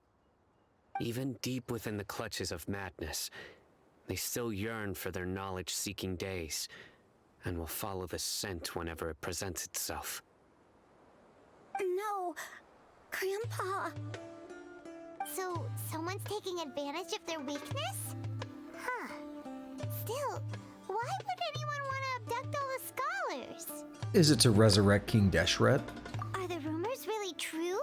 That's the only lead we have so far. Could the disappearance of all the mad scholars have something to do with the radicals? It's highly likely. Please, you have to save my Grandpa. Grandpa's never done anything wrong. Please help him. Sounds like we'd better help get him back. Don't you worry, Isak. We won't let whoever took him get away with it. Let's head to Aru Village and inform Candace and the others about what we learned here. After that, we'll set off to find the scholars. You know, I was thinking about something a few minutes ago.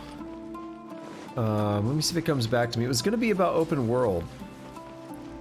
I think. I thought about it twice now, and I've forgotten twice. But it was open world versus linear. A game keeps coming back to my mind, and it's Metal Gear Solid 4. And I think that's a really good balance of open world versus linear, particularly the first two sections of the game. The game's divided into 5 acts. Act 3, 4, and 5 are a lot more linear. 4 is it's still pretty linear. But the first 2 acts, particularly the second act, is the one that feels the most open. But the first act also feels a little bit open, where there are a lot of different routes you can take to get to your goal. But it's still very linear in the sense that, like, you can't just run around forever, like, doing nothing but exploring an open world. Like, there's objectives, and it is a pretty focused environment. But the way they handled it, again, in, like, particularly the second environment, you go through, like, separate maps, and the maps are, like, fairly large with, like, different routes you can take to get from point A to point B. And so it makes it feel a little bit like an open world. It's a really good balance between the two. But it's also, again, it's like it's a thing that you're gonna do in a relatively short amount of time. You're not gonna be running around there for like 6 hours. The darker Yo, what's up, fabric girl? definitely looks a lot better.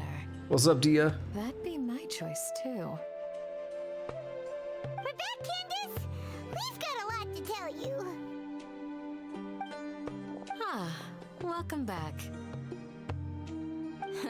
Sounds like everyone's friends already. Oh, Dia's here too! You bet. So, everything goes smoothly? Yes, Dia. Reasonably. Alhaitham didn't go with you? Nope, he's off being bad. We haven't seen him at all. Huh. I saw him around the village entrance earlier and figured he was investigating with you. I guess he must have gone off on his own. He got lured in too. Did you find out anything useful? You tell Candace and Dia everything you've learned. I see. So someone used a kind of incense to lead the exiled scholars away from the village. I can't unhear the harsh sibilance.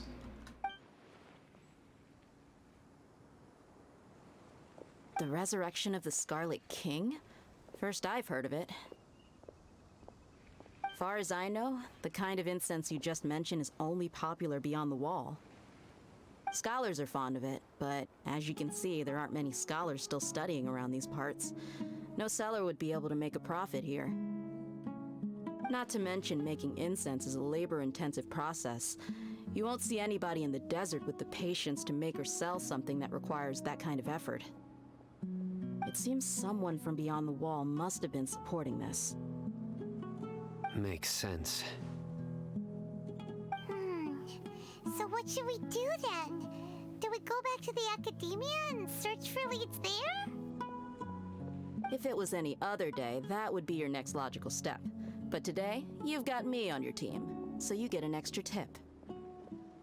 Didn't you say that the villager got his news from the tavern? Well, I also like to drink at the tavern, so I know a thing or two about these radicals he mentioned.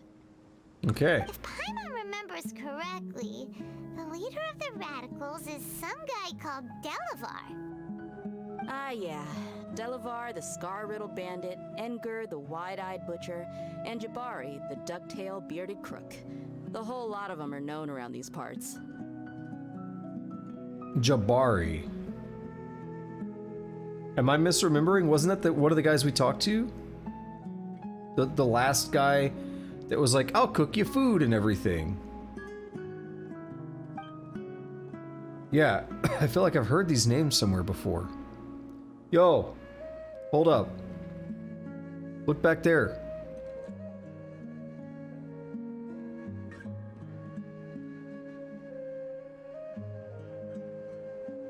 These guys have one thing in common, and that's being broke. The rougher life gets, the more they want to believe in the Scarlet King. Way they see it, the Scarlet King's resurrection is their only chance at overthrowing the academia. Yo, he just Throwing ducked all of back there. Sumeru into chaos is the only way to change the way of life here in the desert. Anyway, that's my guess why they've chosen to become radicals. Tia, you're amazing! You really know this place inside and out. But Dia, Oh, she detected him. Huh? Dia's winking at me. Maybe she wants to No, maybe I should stay quiet for now. No merc can afford to slack off on gathering intelligence. Every more I've spent in the tavern has been a valuable investment. Let's head out. Sino knows what's up too, I bet. Now hold on, you're staying right here, Sino. Why? Aru Village is not a big place. Outsiders stand out here like a sore thumb. I'd bet word about you has already gotten out. The desert is unforgiving, so the way of life here is also a lot tougher than on the outside of the wall. You survive on making connections out here. Compared to you, mercs like me are just third-rate amateurs. I've got no actual fighting skills to speak of, but that also makes it a whole lot easier for me to gain the locals' trust. I need to go around and ask some questions, but it'll be difficult if you're with me. Fine. Good, then we've got a plan. The Traveler and Paimon will go to Caravan Rebot with me, and we'll try our best to figure out where the mad scholars have been taken. Sino, you'll have to stay in the village and continue investigating on your own. Alright, sounds like a plan. This man. He started booking it too, you saw that. Bitch, where'd you go? Chase his ass down. He went to the pyramid, didn't he? Do we just not question why there's a big-ass inverted pyramid, like, floating in the air with all kinds of energy, like, going into it? Like, does no one question that? We just accept it. I question it. Pepperidge Farm questions it. Can I zoom up to that from here? Nope. I was hoping it would appear. We're close enough, I'll just walk there. We'll see what happens. Maybe I'll find another thing. That's the zoom I was talking about. And maybe I'll find another thing to interact with. Yeah, I want to do that pyramid so bad. It's gonna happen. It's gonna happen for sure. It's gonna be sick.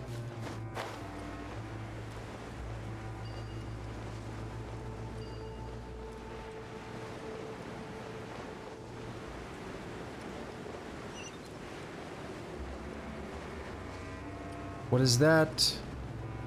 It's so far away.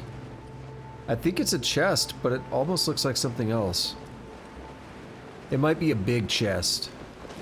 Like a big titty or something.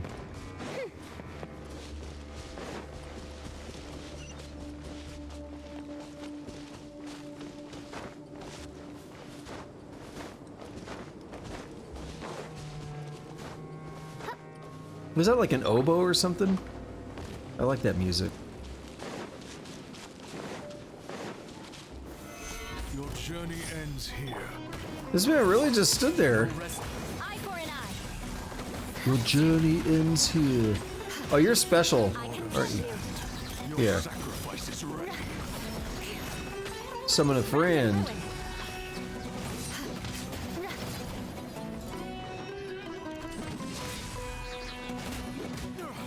Yeah, and that stuns him, and then you bop him. You don't have to. I fought him before, and I killed him without killing the little buddy. So I wanted to do it differently that time.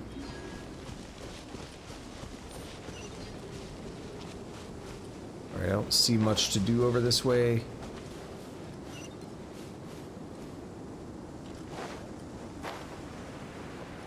So before something pops up, let's go.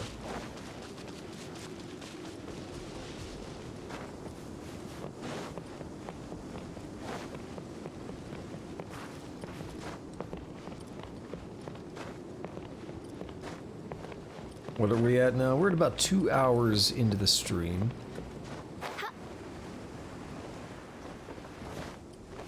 I'll go for another 1 to 2 hours. Kind of depends on what the mood is like in about another hour. If I feel like, you know, we're just about to go to the pyramid or something, I might actually save it. Because I don't know how long it's going to take. And it'd be cool to be able to do it all in one session and not reach a point where it's like, eh. So here's the deal. Also, if I stop at about an hour, I get some extra time to work on my code before bed. It's tomorrow's a work day, of course. Well, here we are again. Sounds like you're starting to get familiar with the area. Paimon's amazed every time we see the wall of Samiel. How can a wall this tall even exist? It's almost unreal. I know what you mean. I had the same question every time I walked this way when I was a kid. Also, why is this high wall here? And can a wall really block sandstorms? It was only after I grew up that I realized the wall of Samiel isn't just there to keep out the sandstorms.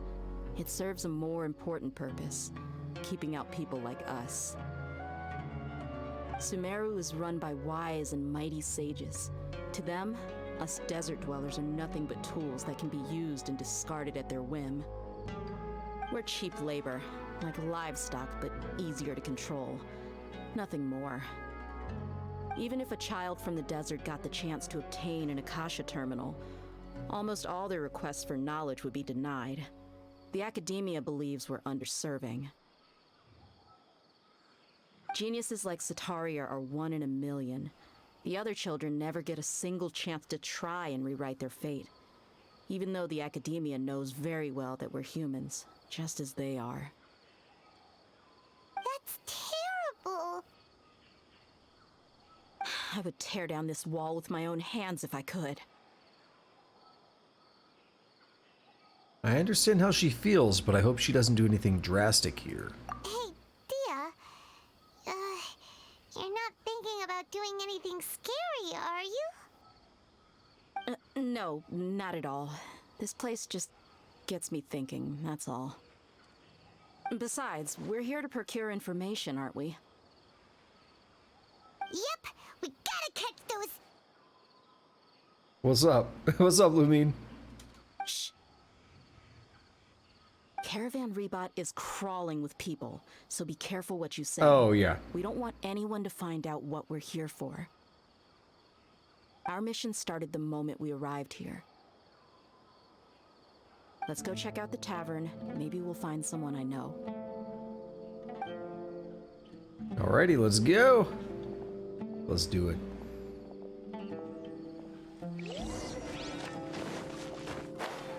We'll walk 8 feet and then we'll talk to more people. Dunya. Really wouldn't recommend going there. Come on, it's a rare opportunity. Let's go check it out. Where's Urzad? That was terrible. What's this? Bulletin board.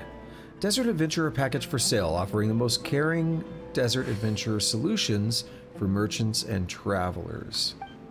For those who purchase the package, we guarantee that you will safely return from your trip. We are liable for a 10-time fine for any counterfeit sold. Pre-order now to enjoy a discount. But if you die, then it's not really going to matter. Who's going to hold them liable? Just our luck. None of them are here today. You mean you don't see anyone you know? Dia, is that you? What a coincidence. You here for a drink too? She's trying to avoid him. This dude's trying to smash, and he's like obnoxious. He's trying to bang her, right? But he's like really obnoxious about it, and he doesn't take the hint. So that's why she's like, oh, let's get out of here. No one I know. And he's like, oh, Dia, just who I was waiting on. Zaki. Finally, a friendly face. I guess I was wrong, or she's really good at acting. Oh, and who do you have with you here? Guests from another land? Hello, nice to meet you. Hello, hello. I'm Zaki. Dia's, how would you put it? Drinking buddy? He thought long about that. He was like, should I say it? Should I just introduce myself as her boyfriend? We've had drinks together a few times. You could say we go back a ways. He had to do that mental calculus. It's like, if I do it, will she correct me? Or will she be too embarrassed to do so and go along with it? Anyway, as far as my friends here, they aren't too shabby, are they? You rarely see any Outlanders so friendly and respectful nowadays. Greetings, Outlander. Absolutely. Much better than those people on the other side of the wall. So, Dia, are you looking for someone? Yeah. Have you seen Edgar, Delavar, or Jabari recently? Of course I have. Matter of fact, we were all here drinking together just a few days ago. I've got a spice trading deal from another nation. I thought maybe Delavar and his friends might be interested. Know where I could find him? Ah, how thoughtful of you. Then I assume you also know that Delavar's been having a hard time making ends meet these days. So, you came here to help him out? Hey, keep it down. Let's just say I prefer to keep this deal a secret. Y'all at Caravan Rebot are like family.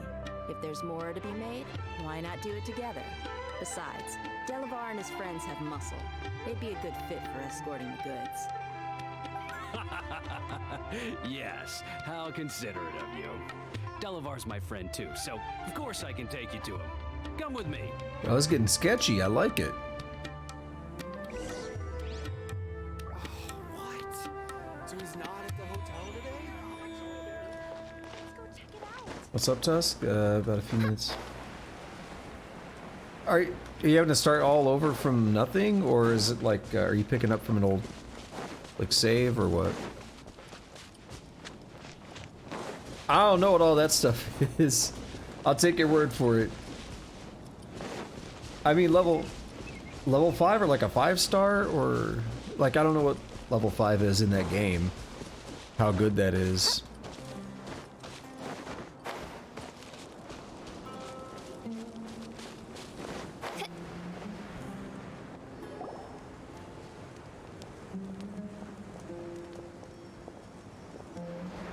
Are we there yet?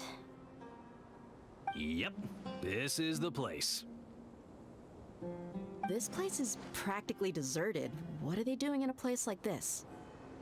Sketchy stuff. Look at that side eye. Why don't you take a guess? Go on, a wild stab in the dark. You're like lambs to the slaughter. So you just want to fight us, okay.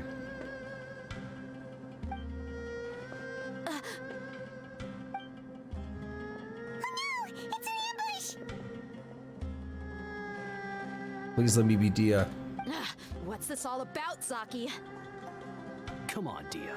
You really think we didn't hear about what you said back in Aru Village? The boys have kept a close eye on you from the moment you set foot there. Not only do I know that you're looking for Delavar, I also know that you've teamed up with people from the Academia to look for the missing scholars. So, you've been watching us from the very beginning? There's a lot of that going on here in Sumeru. Uh-oh. My new leaving Sino behind was a mistake. And you left the strongest one in the village, didn't you? Who do you think you are? You really thought we'd fall for your little business deal nonsense? So you and Delavar have been partners all along. Dia, I guess it's only natural for a traveling mercenary like you to be out of the loop. Those of us who hang around the tavern have stronger bonds than you think. But you got one thing right. We're all looking forward to an uprising in Sumeru. There's nothing more we'd like to see than the desert folk overthrowing the Academia. If that's the case, then I'm sure Delavar wouldn't miss a second of it. I'll be honest with you, if it weren't for what you said in the village, your little monologue about the Wall of Samiel would have convinced me that you're one of us. Wow. Delavar. And Enger, you're here too, huh? Long time no see, Miss Mercenary. You should have known the traitors are what us followers of the Scarlet King despise the most. Dia, I thought that you, a fellow desert dweller, would understand that the Scarlet King is greater than the Dendro Archon. Little did I know, you don't deserve to join us. Yeah, gee, what a missed opportunity. Adopting radical views and kidnapping innocent scholars, all because of some baseless rumors. Anything else I'm missing out on? See? There you have it. Mercenaries are just a bunch of faithless scum with only one thing on their minds. Mora. Pathetic. You're all like a pack of street rats. Hey, don't be talking to Dia like that. You're not wrong. Mercenaries are driven by Mora, and my faith lies with whoever's paying me. As long as there's a profit to be made, anyone can become my friend. Wait a minute, Dia. Do you really mean that? Enough talking! Get him! Or is this just a movie? Just as I expected. Let's teach him a lesson, traveler. Well, you know I'm gonna whoop up on these dudes. Oh, sorry. Oh, oops. There we go. I read what you said, Tusk.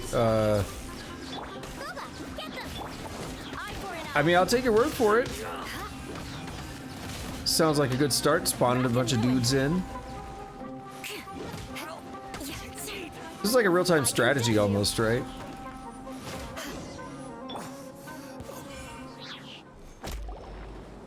Impossible! How could you? Because you guys are weak as shit. So, what do you think about your meticulous network now, Zaki? How did you say it? It's only natural for a traveling mercenary like me to be out of the loop. Also, wouldn't it be a shame if, like, it did give me a chance to play as her and I missed it? I'm guessing your informant told you that I'm just an incompetent merc with no real fighting skills, correct?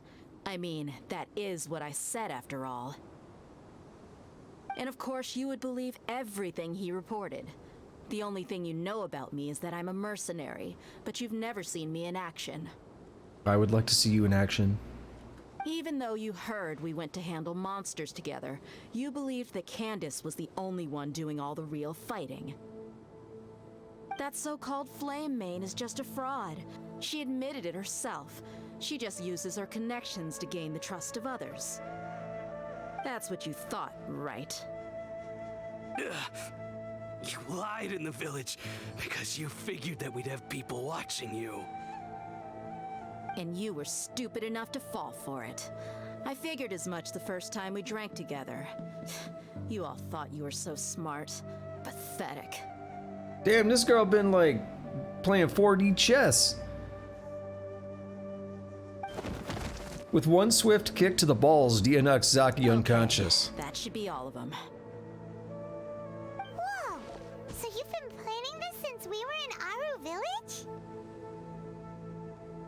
No task can be done without preparation. I just happened to notice a couple suspicious-looking people while you were out investigating. You know, all I did was add the to the balls. The game really did say that. With one swift kick, Dia knocks him unconscious.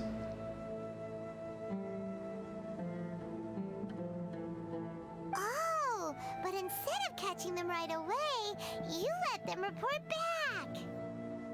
Those two who were snooping around were just a couple small fries. If we want to get the real catch, we have to be patient and give it some time. So those names you mentioned. Oh, you mean the funny name she mentioned back in Uncle Ampu's house? The wide-eyed butcher, scar-riddled bandit, Paimon can't remember them. It was like the good bearded something. That's just a bunch of drunk talk. Edgar and Delavar like to talk themselves up when they're drinking. Edgar, the wide-eyed butcher, and Delavar, the scar-riddled bandit, are the nicknames they came up with for themselves. Alcohol has a way of making people share what they really think. So Edgar and Delavar are always rambling in the tavern about how the Scarlet King is a superior deity. What a bunch of nerds. They're like black metal musicians where they come up with these goofy stage names. Also, alcohol is a way of making people share what they really think. There's a Latin term, in vino veritas, in wine truth. It just is the idea that, you know, when you drink, you really speak the truth. Has a way of, you know, making people say things they would normally be a bit more reserved about. What about Zaki? He's just a numbskull who fell right into our trap. Zaki was probably the best hidden of them all. My initial plan was to find Delavar first, and then try to track him down. I said good bearded or so, I don't know what I said. Ducktail bearded crook, that's it. Didn't we already talk to him? Just Jabari. That's when we had to gather information back in the other town. There were 3 people we talked to. I don't know the first guy's name. And then there was that lady who was like all scared of us initially. And then she was like, "Oh, that guy saved me, and I really respect them and stuff." And then there was a third guy. I thought the third guy was Jabari, and he was like, "Yo, you can always come by for food if you want." Like, I thought that was his name, and they said Jabari, Ducktail Bearded Crook. Maybe I misremembered. I don't know. So who is the Ducktail Bearded Crook? That's what you wanted to ask when we were at Uncle Anpu's house, right? Jabari is one of the villagers you talked to.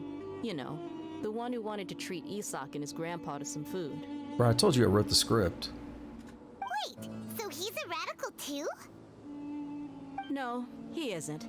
I just needed to tack on a random villager name to make the eavesdropper think that I was making some wild guesses based on my impressions. Wow, what a genius idea! Well, that's an expert mercenary for ya. Okay, well that answers that. Ah, you're too kind. It was straight from the usual playbook, if I'm honest. So, that thing you were saying before, is it really true? About the Mora and friends and everything. Hmm? About what? About how mercenaries only care about Mora, and that anyone's a friend as long as there's a profit. Does that bother you? I don't think you're that kind of person. What makes you so sure? Because even without an employer, you're still helping us out. Come on, Dia. Come on, girl. Dia, do you dislike the Dendro Archon like the other desert folk? You two are pretty sharp. No, I don't have anything against the Dendro Archon.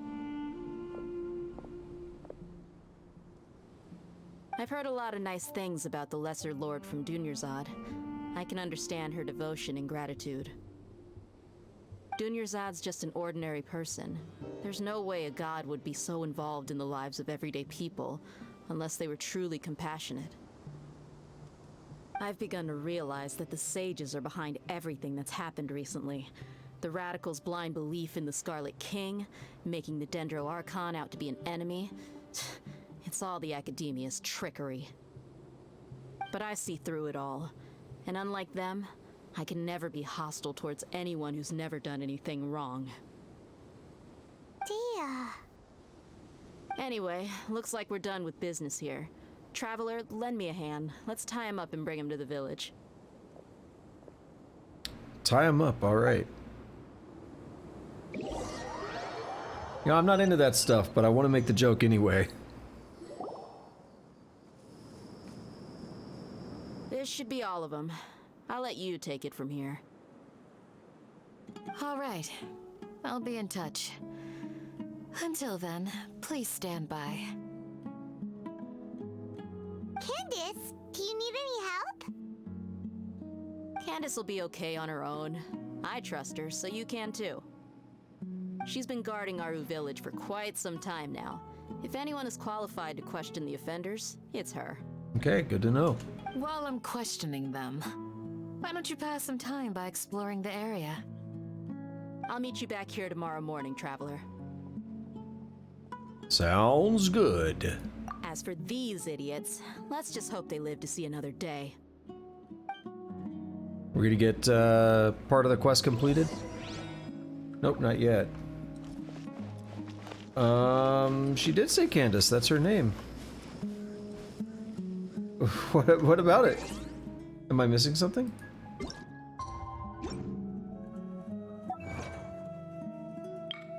Complete Dreams, Emptiness, Deception. I did another one earlier from the chests or the Sealies. No, time trial. Well, it's one of them. Oh my god. Oh my god, Tusk. Stop that. You know what I got? Stop that. Hold on.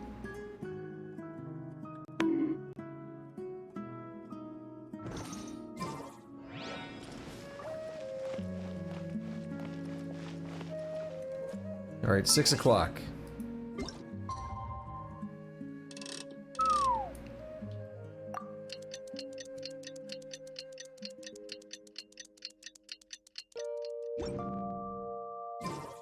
It's like our alarm going off. Hey, Dia! Right on time. Did we learn anything from the criminals? We'll know any moment now. Paimon's been wondering. You seem to know Candace pretty well. Have you been friends for a long time? We've known each other for some time now. She's a pretty interesting person. Even though she's an extremely strong warrior, she never misuses her powers against others. Oh, Paimon knows what you mean. Like a lot of martial artists say, never take the fight outside the ring. Yep, I guess you can put it that way. It takes strong convictions to be as dedicated as she is, and shoulder that kind of responsibility. Us mercs, on the other hand, we pretty much live from one day to the next. Well, Paimon thinks you're great too. Really? Thanks for that.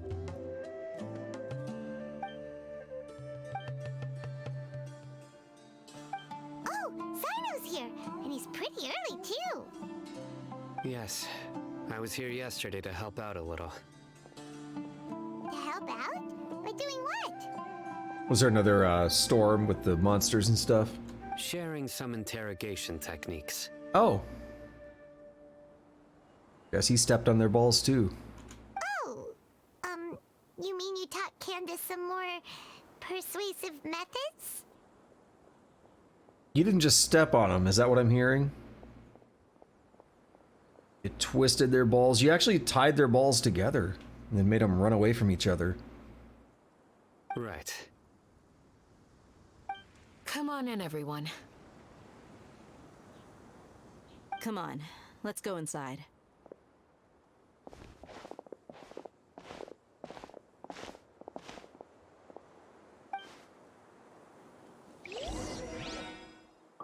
Enter village chief's house. It's like a grotesque torture chamber in here. Candace, where? Whoa, you look furious. They're all missing limbs. Do I? Huh. What gave it away? Oh, there's no mask that can hide true bloodlust. Cover up your eyes, and it'll still show itself at the corners of your mouth.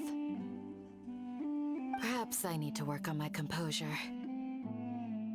Still, it's perfectly understandable why I'm angry. I'm sure everyone present would agree. Yes, ma'am. Please, don't beat us anymore. We're gonna die. What a nerd. Well, looks like Sino taught her well. Yeah, she's mastered it really quickly, too. You fear death yourselves, yet you do not hesitate to place the lives of others at risk.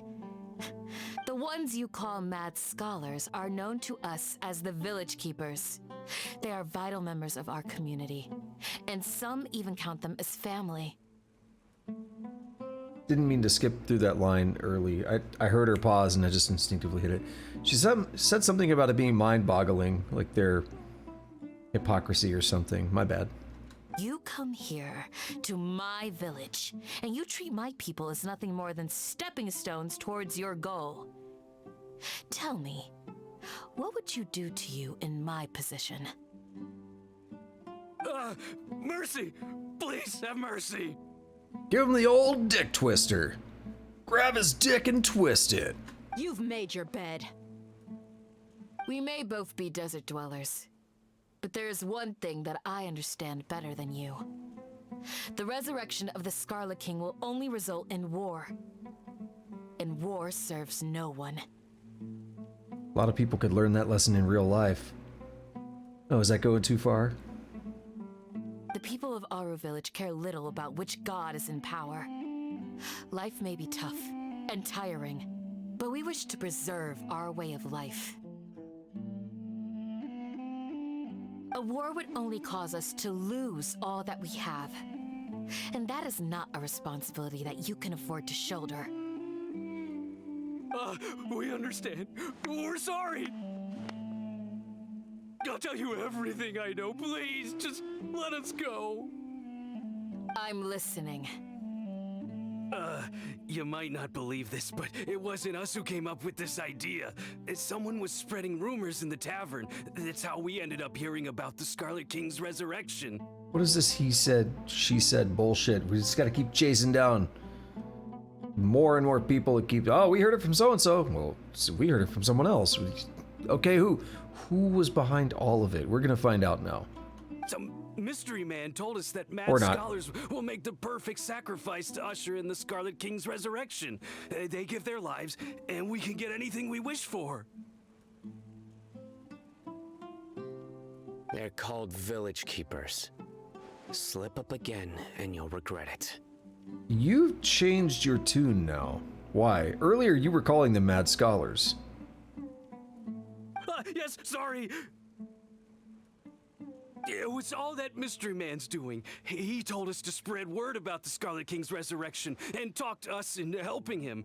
In return, he said he'll help facilitate the resurrection process. Where are the village people now? I mean, village keepers now. I'm not sure. I don't know why, but every time they keep saying village keepers, my brain expects to hear village people. That's one. Huh? One what?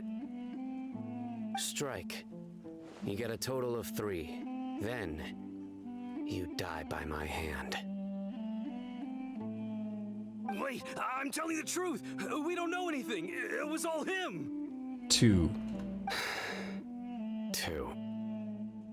He got us to lure them out of their houses in the night with some kind of incense. We take them to a junction outside the village. Then the mystery guy takes them from there.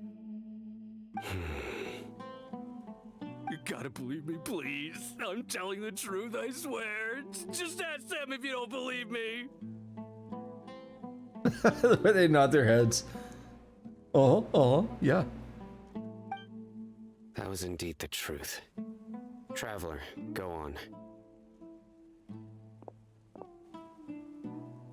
Do you have any idea who that mysterious person might be? You have to believe me. If I knew that, I would have told you his name right away. I'm not risking another beating to keep his secrets. No way. That guy, he wears a cloak, and he's always careful to cover his face. Sephiroth? He calls himself the Scarlet King's envoy. I believe I may know what's going on. Uncle Anpu? What do you mean?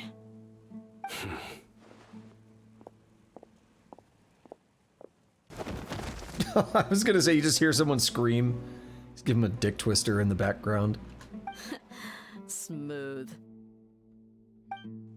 Okay, speak. If my suspicions are correct, this mystery man they speak of could be from the academia. Some time ago, people from the academia attempted to take the village keepers away. I refused, insisting that they are part of our community. It strikes me now that this secretive character shares the same goal they had.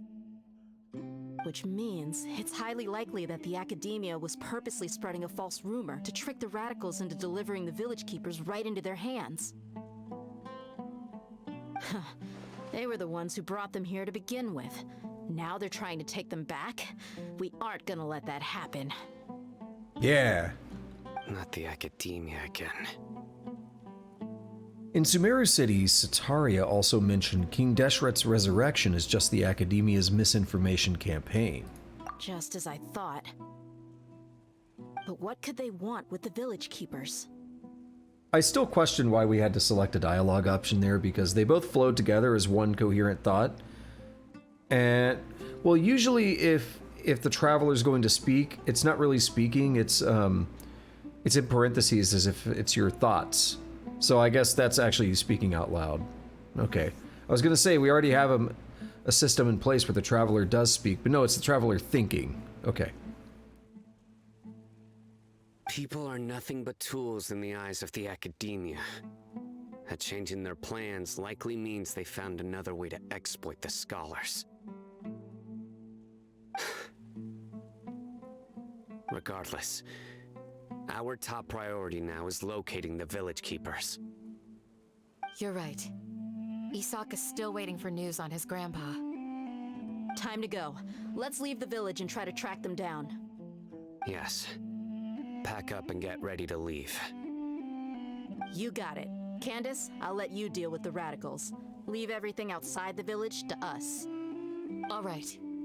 Let's meet back here once everyone's ready. I'm ready.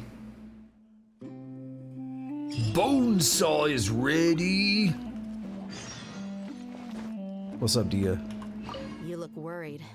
Thinking about the village keepers? Yeah, that's what I'm thinking about right now. Yes. I'd look for them myself if I could. As members of our village, each one of them is very important to me. You have a strong sense of belonging here. I guess I'm the opposite. Mercs are stray dogs, wherever they go. Dia, don't say that. You can be a part of this community too. Thanks. I'll let you know when I feel like joining. What about you, Uncle Anpu? I just hope everyone's all right. Anything over here? Oh, I'm stepping on the fruit. It's tainted now. What scheme is the academia brewing now? Something goofy, I'm sure. Just gonna close my eyes. I don't like that solid white screen. Uh-oh. Yo, where you been? Let's get some food in us and then we'll... Whoa! Where did you come from?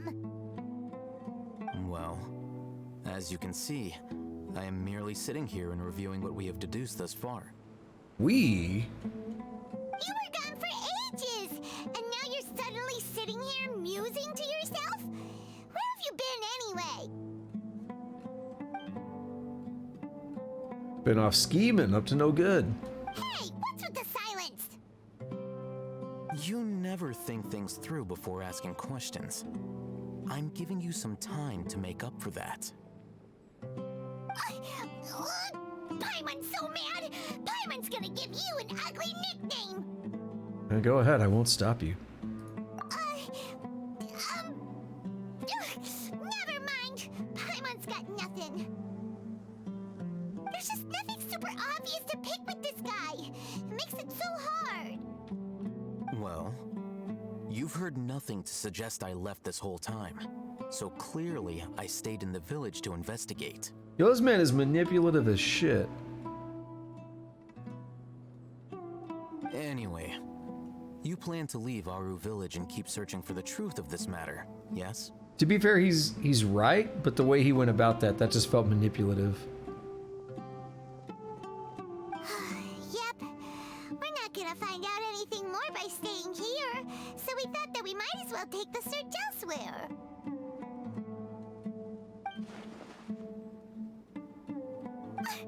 Enough with the silent treatment! Maybe he's giving us time to think. No. I'm just surprised that you decided to team up with him. Alhaitham, you haven't helped us out at all ever since we arrived at Aru village.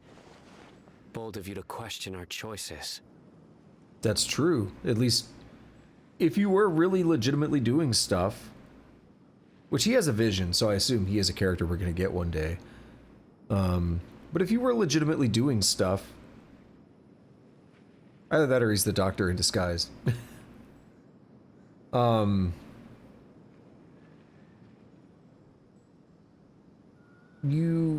on. What was my thought? So you haven't helped us out directly. So we need to like combine our information or something now. You just kind of went off on your own and was like, I got information. Yeah, you're all talk. You did it without telling us or anything. So yeah, that's like that's the main problem I have. He's right in that we don't really know.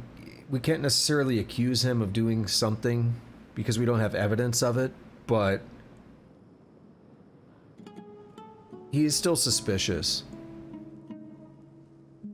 While you were investigating, I had my own work to do, which I've now finished. But I'm also still not 100% sure he's all bad. Really? Paimon doesn't believe you. To be honest, we aren't really a team, so I have no obligation to inform you of my whereabouts. Not to mention that going separate ways allowed me to find some important information that you all had missed. Huh? Right here in the village? Correct. What did you learn? I'm going to take you to someone. But before that, you need to understand where she's coming from. Okay. What does that mean? As in her perspective. How do you think the residents of Aru village feel about what we're doing? Well, I think it depends on the people. And it depends on what you're saying. In terms of helping the village keepers, there are a lot of people who do respect them because of the lore, the history behind it. In other words, do you truly believe every single word the villagers tell us? Or they're lying. You mean some of them lied to us? Hiding the truth does not necessarily equate to lying. Again, these people have their reasons. Remember what Gandis said? Most people in Aru village don't necessarily care which deity is in charge of Sumeru. That's because whether the Scarlet King or the Dendro Archon has power is of little significance to them. By contrast, the perils of their daily lives are ever-present concerns. They won't simply share everything they know with you without good reason. That's why you believed there was no further information to be found in this village. Yeah, so you're saying we can find new info from someone we've already spoken to. Glad you're following along. Was it that second lady we talked to? Because there was something interesting there. Among those you have talked to, there's someone who was consciously keeping you out of the loop. Yeah. In fact, she's been observing your every move since you arrived. No, I didn't realize that. The reason being, to someone who only wants to live their life in peace, any external factors introduce unpredictability into the equation. Those eyes, those fierce eyes. You look like a real fighter. Yeah, and that was the thing I was going to comment on, and I kind of didn't, but what I found interesting, yeah, she immediately made that comment, and then she was really, initially in the dialogue, she was really nervous, and she kind of calmed down over time. But I think at the beginning, I think she said village keepers, and then she stopped herself and changed it to mad scholar. That stood out to me. But then, again, I just referenced her dialogue a minute ago, and she seemed like she was kind of okay. It's like, they did say, but she basically just repeated the story. And again, I don't know if I made that comment, but what she said was like, oh, he saved me. Like, he said, like, he was just kind of chilling and like poking at the ground. I don't remember exactly what she said, but it was very, very close to the story we were told, the lore, the whole backstory behind the village keepers. To the point where my assumption was that, okay, no, this is a thing that really happened, and we got the lore, and now we got a person who was actually there, like, corroborating it or something. Maybe she was all just bullshitting and kind of just telling the classic story just to appease what she thought we wanted to hear or something. To keep up the status quo. Don't change the subject. It's quite obvious that she's intimidated by Sino's authority and strength. Right. You were asking about the See? I mean, the mad scholars. I just said that. I just called that. See, I pay attention. Even if I don't comment on it, I do pay attention. She corrected herself mid-sentence because she's aware that there are Scarlet King fanatics in the village. If she sounds too friendly towards the village keepers, she could easily make herself the radicals' next target. Oh, is that where we're going with this? Okay. I think it's been a few days since I last saw them. I usually go to bed pretty early, so I'm not too familiar with what goes on at night. Remember? She made a point of denying her involvement in anything that occurs at night. I forgot about that line, but that did stand out to me at the time. But honestly, I feel quite sympathetic towards them.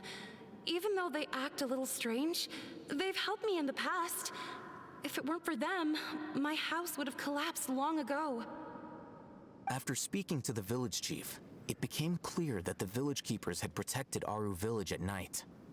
In other words, the young miss was very much awake during that time. Well, I mean, to be fair, if it was like this disaster happening, I would excuse her for being awake. Then why would she lie? By getting involved with an outsider, she risks drawing unwanted attention to herself. As for why she might be so wary about all this, maybe you should ask her. I'll pass on this one. You said that she is afraid of me. If so, it's best if I stay out of this. We're on it! So I'm not trying to say I'm some big badass, you know, interrogator or anything like that, but I do watch a lot of criminal investigations, and those are things that I start picking up on. certain like pieces of dialogue where it's like, oh, that was suspicious the way you said that. The way she quickly, you know, tried to build up that story and exonerate herself. Like, well, I'm not there at night. Like, that's why lines like that stand out to me, because I just watch a lot of like criminal investigations and stuff like that, where you see people do that, and then that's automatically a suspicious statement, because like nobody asked that, right? It's unnecessary information, which is often presented as a way to kind of preempt and say, oh, well, I obviously wouldn't have been there, right? It's sometimes a little subconscious where you might not be intentionally doing it. Sometimes it's more conscious. But this is why like interrogation techniques work though, because it's just a certain way that people behave. Like a natural way that people behave. So unless you're trained in it and you know how to like work against those techniques, people naturally fall into most of those traps. So that's one of the common ones when people are trying to hide something. They try to build up and plant little pieces of stories in advance, even if they're not consciously doing it. That way they can say, oh, well, yeah, but I already said, you know, I go to bed early, so of course I wouldn't see that. You know, it's interesting, and that's why that kind of thing stands out to me. Miss Shawnee, as we discussed earlier, I've brought someone with me. Mr. Alhaitham, I'm aware of where you stand, but how can I make sure that your friends think the same as you? She's like still inside, right? We're talking through the door? Huh? What do you mean? We need to clarify our stance or something? Go ahead and talk to her. You'll get the answers you want. Go on. Earn her trust. Is it really that simple? May I call you Traveler? Sure thing. Hi, Miss Shawnee. Hi, Traveler. I want to ask you something. Do you think the resurrection of the Scarlet King can truly change Sumeru for the better? Well, because I have no dialogue options, I'm going to say no. Why's that? Because it'll only result in conflict. That's very similar to what Miss Candace says. I know you two are friends. That's why I'm willing to talk to you, even though I do have some reservations. I'll respond to what you said, Tusk, in a minute once we're done with this dialogue, because, yeah, you're onto something there, and I just have things I can add. Before, I wouldn't even have the courage to ask something like this.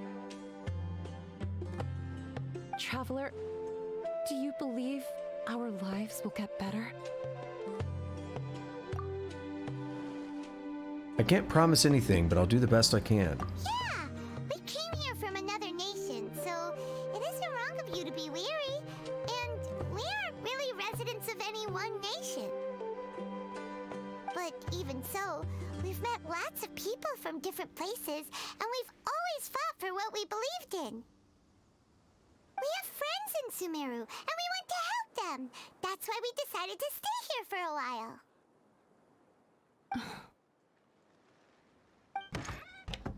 I want to trust you.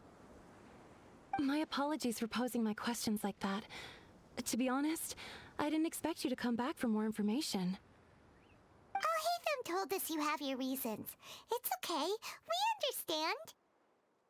The fact is that only one side of my family is desert folk. I don't really fit in anywhere in Sumeru. Some believe in the Dendro Archon, while others believe in the Scarlet King. I don't belong to either side, and neither side would want me. Speaking of which, the radicals mentioned that they despise traitors. Do they just think that anyone who's different from them is a traitor? Yeah. Some people can be so narrow-minded when it comes to bloodline and beliefs. It makes no difference what I say or how I behave. I'll always be suspected of having ulterior motives.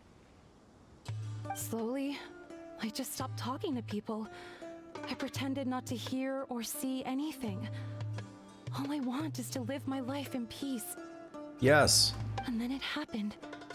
The village keepers who had helped me disappeared with no explanation, and I didn't dare breathe a word about it to anyone. Until now. You can tell them. I'm sure she'll keep your secret. All right. I'll tell you what I told Alhaitham. I actually have a sharper sense of hearing than most. Sometimes, I hear strange crying sounds in the night. Well, this is awkward, but that's just me crying myself to sleep. Let's not talk about it any further. There are ghosts? Perhaps. I'm not sure. It's faint, but it's definitely the sound of crying. It comes from far away in the distance, and always carries very raw emotion. It used to be louder and more frequent, but ever since you arrived in the village, it doesn't seem to happen as often, and when it does, it's much quieter. I have to focus really hard to make it out. Well, that line basically just turned my joke upside down. I confirmed this with the guards on night duty. They also have someone with a good ear, and he's heard similar sounds at night. But, because we're in the middle of a desert, he would rather believe that they are the cries of beasts than ghosts. Could you make out where the sounds were coming from? That pyramid that we're looking at! Let's go! There's really nothing around these parts, except for an old hospital not far from the village. I think they used to use it for treating Elazar, but it's been abandoned for years. We need to check out that hospital. Yeah, let's go! Alrighty, so Tusk mentioned, in response to what I was talking about with the interrogation and stuff, so it's like you can build up tension and break it down by giving them coffee so it's more emotional, and then ask the questions again, ask everything again, and you'll see changes. Yeah, so that's a part of it. So there's like a lot of interesting techniques that are used to get information. One of the ones that works very well is the read technique. But one of the things that typically happens is the idea of like building up rapport, building up a pseudo friendship with the person you're interrogating. You want them to think that you are their friend. That way they're more likely to give you information. And then there are other things that come along with that are commonly used. So first of all, it's like that. There's two sides to it. One, when you give a suspect that you're interrogating, when you give them food or coffee or something, two things happen. One, you build up that rapport with them. You know, you want them to think you're their friend. And two, and especially like in a tense situation, like an interrogation for a serious crime, they need any friend that they can get, right? So it's much more likely for them to latch onto that because, again, they're in this tense situation.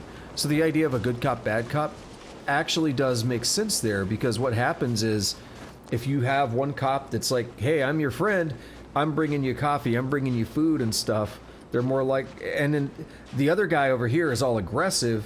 You watch their body language and they'll turn and they'll face the good cop, right? If that's part of the technique that's actually happening, they'll actually face and they'll lean over more towards the good cop guy, because that's their friend that they've made, but he's not really, of course. But I mean, there's, you know, precedent with that. But the other thing I was going to say, so there's that aspect where you could kind of build that rapport by giving them food and drink and stuff. But the other one is for like legal purposes. What can happen is a suspect will say, well, I was mistreated when I was being interrogated and they didn't give me food or anything, so I just said what I needed to get out of there or something like that. So when it comes up later in court, if they gave them food and all that, they could say, see, look, we treated them well, we brought them food. Like, we were trying to do everything right, we didn't want them to suffer while we were interrogating them, right? Something along those lines. Because that's actually been a problem before, where, you know, you got some heinous, like, crime, like somebody committed of, like, viciously murdering people, or, not committed, accused of viciously murdering a bunch of people or something, and you're trying to interrogate them. it's easy to be emotionally caught up in that and be like, this person's terrible. I don't want to be nice to them. I don't want to treat them well. But then in court that comes up and it's like, oh, they mistreated me. They wouldn't give me food. They wouldn't do this. They wouldn't do that. Like that's a problem, right? And that can bite them back in, that can bite their ass in court, you know. So there's two reasons they give them like food and stuff. But there's a lot of ways in which they do, they try to build up that rapport and that false friendship, or kind of related to that is one of the things they like to do is try to be relatable. And so it's like, you know, they're accused of murdering somebody for a specific reason. The interrogator will be like, you know what? I understand. You know, you were dealing with this and that, and I understand, like, if I were in a situation like that, I might have done something similar. They'll do that. That's a really common way to try to make themselves seem buddy-buddy. I remember this place. I jumped in here and grabbed a Dendroculus. Is this the place? It's in terrible shape, and there's sand everywhere. But I didn't feel like fighting everyone. Forgotten. An ideal place to hide people. Monsters! Watch out! These are just hilly churls. So yeah, the trying to empathize a little bit and say, yeah, I might have done the same thing in your situation. That's a common thing that that interrogators will do. Another related one is lesser charges, or yeah, like they'll suggest like a lesser crime. Like, well, maybe you didn't intend to do it, right? I'm sure it was an accident, right? You seem like a good person.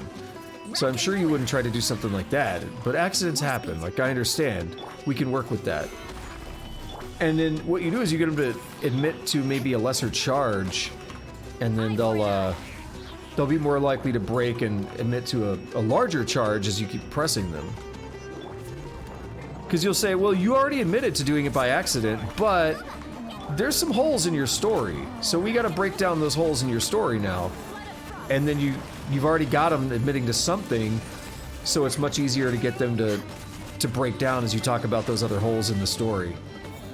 Very interesting stuff to look how interrogations are done. What were you even expecting? Super strong bandits?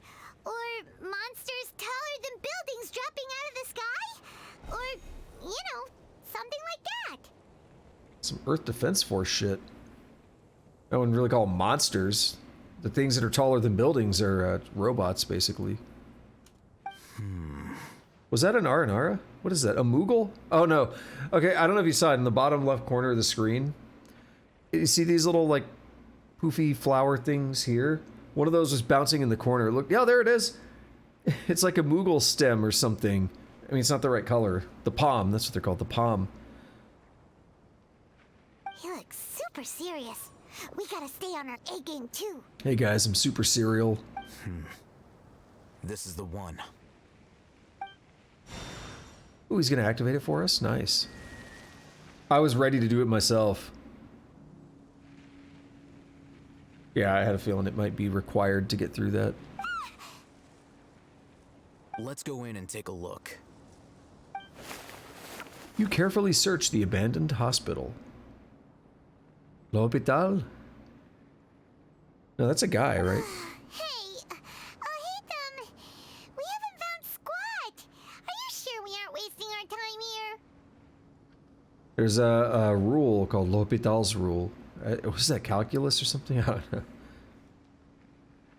But it looks like hospital, kind of. Patience. Shawnee says she only hears the crying at night. We have time to burn. Until then...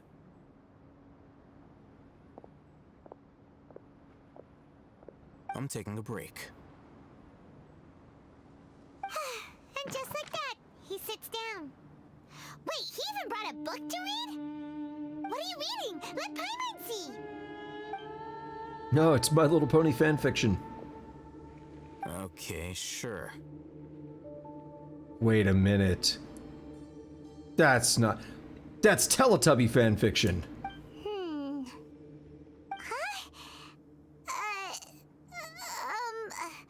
The natural position, which is the positional propensity of an entity in natural motion in contrast with an object in forced motion? He's studying Newtonian mechanics.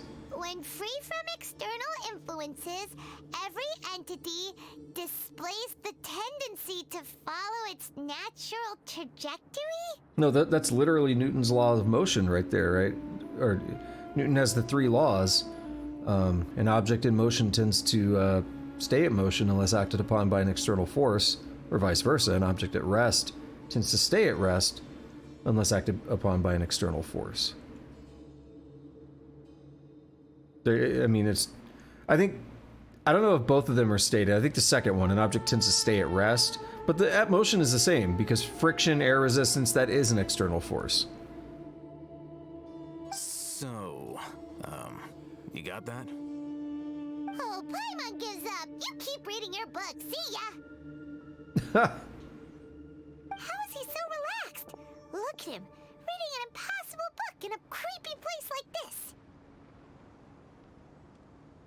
Maybe it's time to spread your wings and become learned.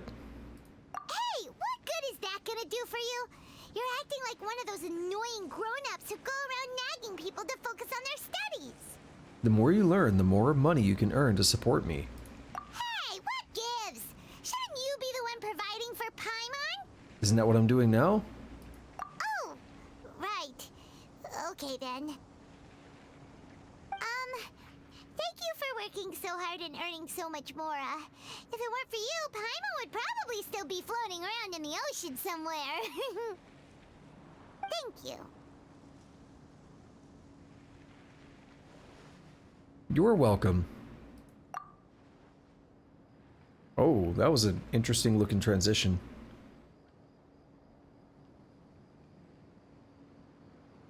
Stars. Paimon's getting so sleepy.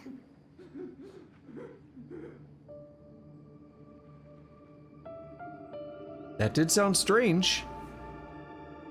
Huh? What was that sound? Huh? What was that noise? Huh? Whose footprints are these? There it is. It's coming from that direction.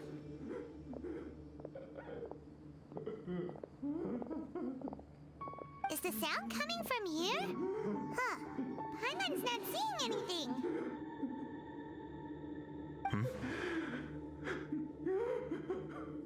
It's from below. Is it the scholars? Is this where they're being kept? But there's no way we can get down there. The village keepers? Something is off about the interior here. Fake walls. Wait, we're not surprised that that opened, are we? What do you mean off with the interior? I'm confused. As I thought, there's a hidden structure. Wow. It's like they tucked another hospital into this one. Oh, it looks like there are other mechanisms around here. Let's keep exploring. Too spooky for me. Uh-oh, is it a domain? Yeah, it is. I think. Oh no, we're back outside. I recognize where we're at. We're at 3 hours basically, but I kind of want to keep going.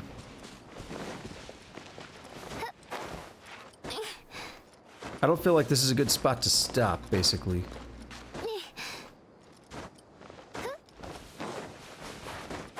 Ooh, hello. No! Don't hurt me. No rest. He has no good way to heal.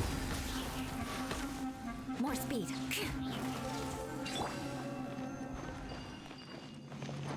We have a couple of these, so we need to switch parties.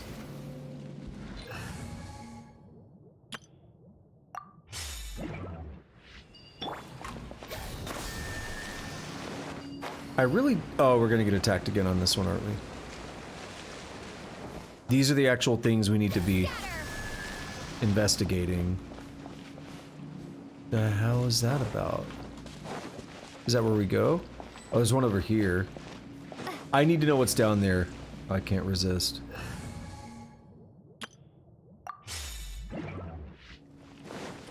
Cannot resist the call. Uh-oh. Did I do a bad?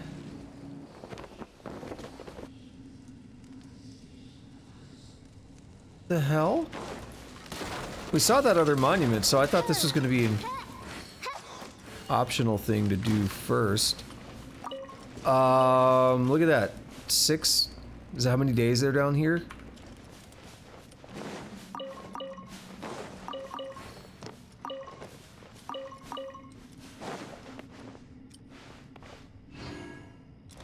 How do I get back up there?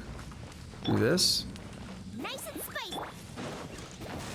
I summon thee. Wait, I could just use Eula's attack. Yeah. Wow.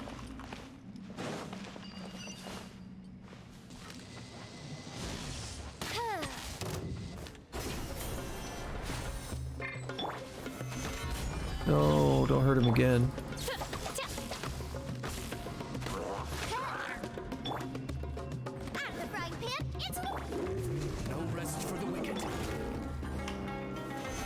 Alright, let's get Eula down there. Oh, get dunked on. Vengeance will be mine. Alright, this was cool.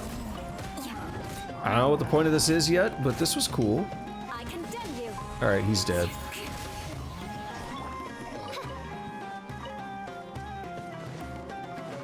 Wait, is that the guy that I tried to knock down earlier? No, it was this guy.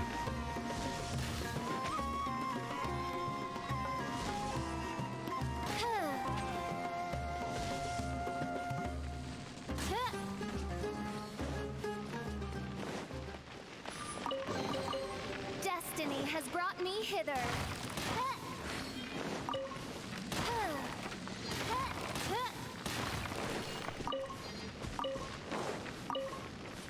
Alrighty.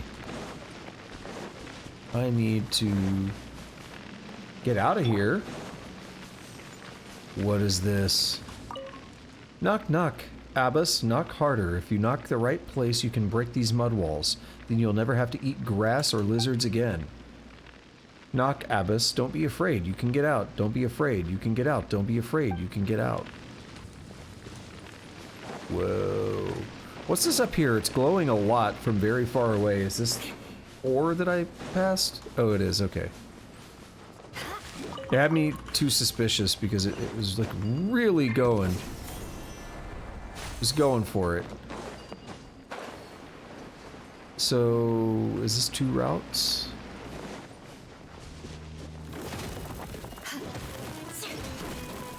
Eye for an eye. These guys drop a lot of meat. More speed. Right, where does this take me? Oh, Rack and ruin. what's going on?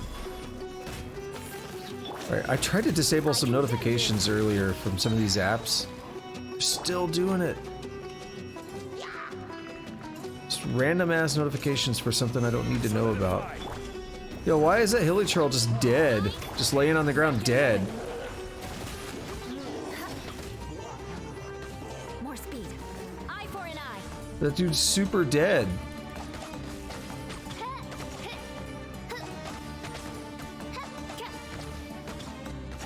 I mean, I assume he's actually supposed to be sleeping, but... Yeah, he's moving. Maybe he's sick. Maybe he's the one crying. That's so much meat. I just want to shove that meat down my throat.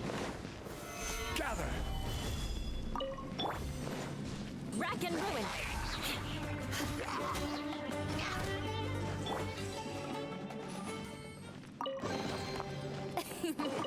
Cry out my illustrious name. Don't walk in the fire. I was about to break that box, but I don't care enough.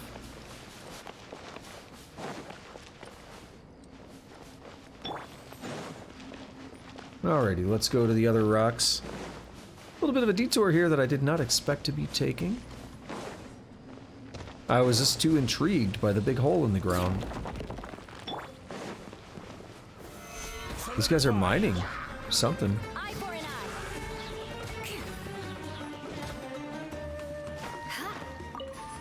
Yeah, something like that. Kind of looked like it.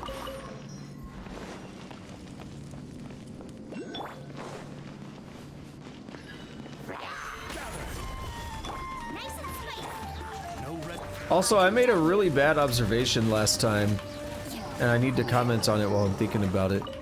I started fighting some hilichurls and it started playing this music, and I was like, wait a minute, is there music associated with different enemy types? No. That song, I ended up hearing that song again multiple times with different enemy types. But I think there is, you know, there's music associated with regions, right? I know that.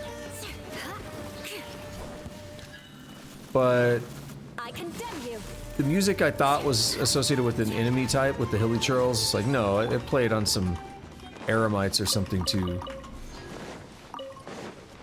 I just never pay that much attention to, like, try to associate when the music plays, other than very obvious, like, regional stuff, like, oh, this is music with Sumeru. Ooh, nice. Yeah, it's like, this is obviously Sumeru music. I'm not gonna hear it in Inazuma. That's the only connection I've made. God punished me. I should have died, but now I'm hiding in this hole, living like a lizard. That evil doctor has forgotten me, and so has God. Wait in the pit that was dug, and the end will come, just as he will eventually return with his 7 glorious apostles. When that time comes, there will be no more suffering. Hakim and Avin will return to their beloved Aru village, and little Arbaz will have all the sweets he wants. And I, Dunes, Sumter Beast's home, will Mom and Dad be there waiting for me when the end comes? They are still healthy, so they should be in the fields. They shouldn't. I don't want to die. Are you still listening, King of all the children of the sand? We've been punished with Elazar because we were lazy and wasted the precious fields God gave us. I accept this. Holy shit. This got intense. Like, very quickly. On the one hand, I don't want to be fighting these guys, but I actually really do. Because of the raw meat. It's a lot of really easy raw meat. I think they probably did. That's actually smart. I wonder if they thought about that. Like, hey, the players, they have to go out of their way to, like, farm and collect raw meat. What if we make some enemies that you fight drop raw meat? I condemn you. Rather than having to go kill, like, random wild animals. Or what if there's people like me who hate killing wild animals? Eye for an eye. Like, I'm not super uppity about it, but I feel bad about it when I do it.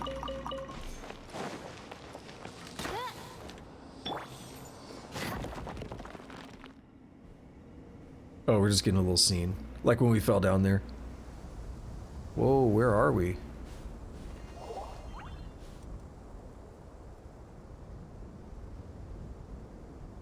We're getting an actual movie here, which is odd. A pickaxe? Is this Minecraft all of a sudden?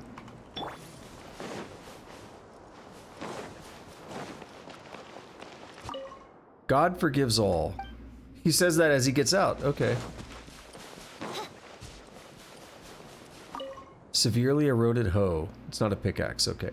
A farming tool appearing in a wasteland like this is quite the surprise. Other than serious erosion, the handle of the hoe is covered in mud. It seems unusable. Escape from the hospital. Cool. Got us a little achievement.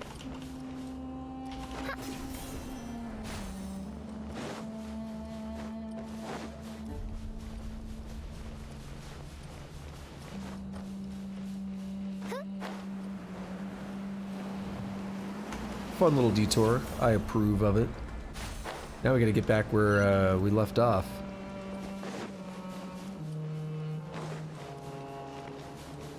And what's the easiest way to do that without getting into fights?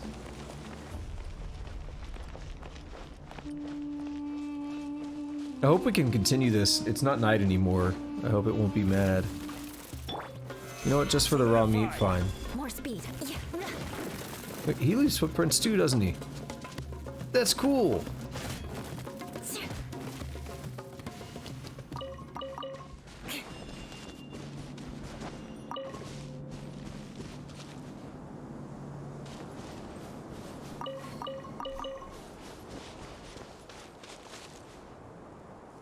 I don't care about you guys. Time to go to work. Nope. No going to work. I'm allergic to work.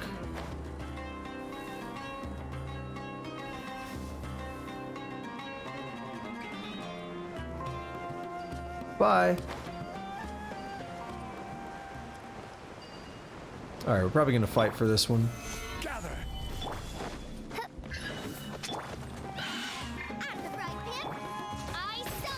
Look at this little dude's hopping away from me. Get back here and fight, bro.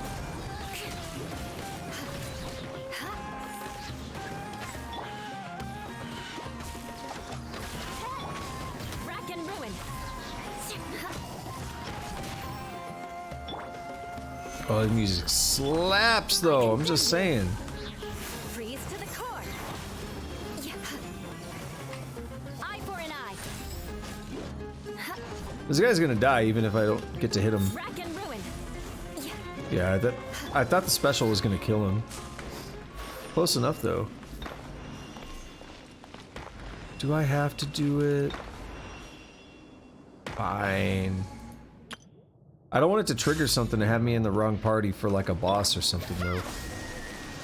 Good. Get to the lower level of the hospital.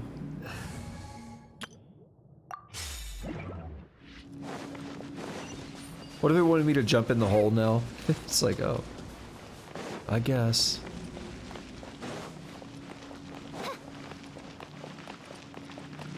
What's this?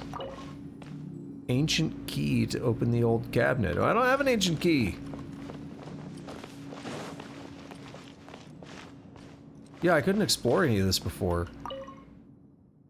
Patient Abbas, male, 23 years old, mole on the left side of the forehead and left-handed. While this condition remains very serious, survival will be difficult without professional medical care. The patient's survivability, once found, immediately inform. Don't give up, stay positive, all beings are under the watchful eye of the divine, so don't ever give up. The rest of the document's been rendered unreadable by weathering. When they mention the doctor, is it a doctor or the doctor, right? This week's meals. Keep a balanced diet, rest regularly, and maintain a good mood. Monday, minty bean soup.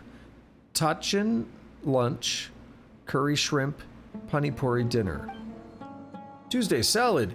Biryani, lunch. Fish with cream sauce. Potato boat, dinner.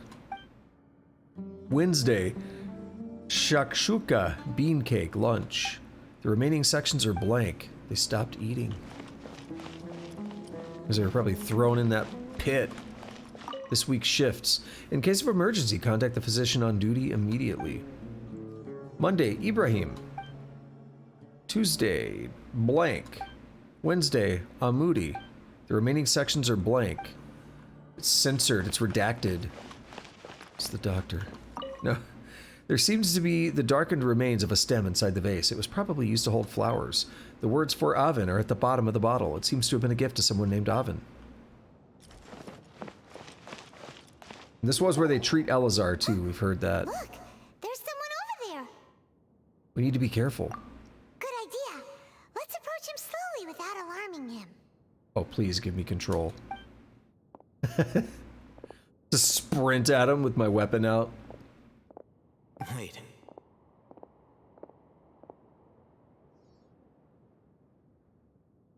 I can't do anything. There we go. A sage. Yes. He can't speak, No. and his eyes are unfocused.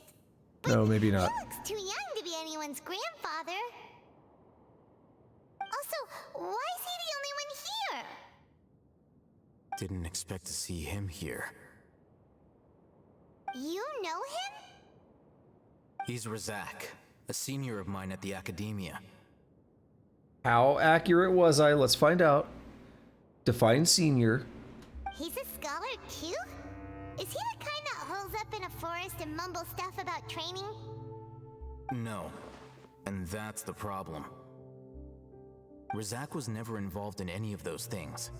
He never trained in the forest, let alone reach Satyavada life. So how did he become like this? Leaving that question aside for the moment, him being here alone means that we might be too late. Looks like they've already taken everyone away. For whatever reason, they left Razak here. Perhaps they simply didn't have time to come back for him.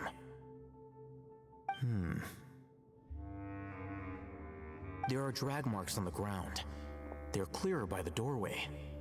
Someone was forcefully drawing a cart that was loaded with something heavy. Loaded with people? Yeah. That is one possibility. It looks like they were in a hurry, as if they were afraid of being caught. In their haste, they failed to notice Razak hiding in a corner.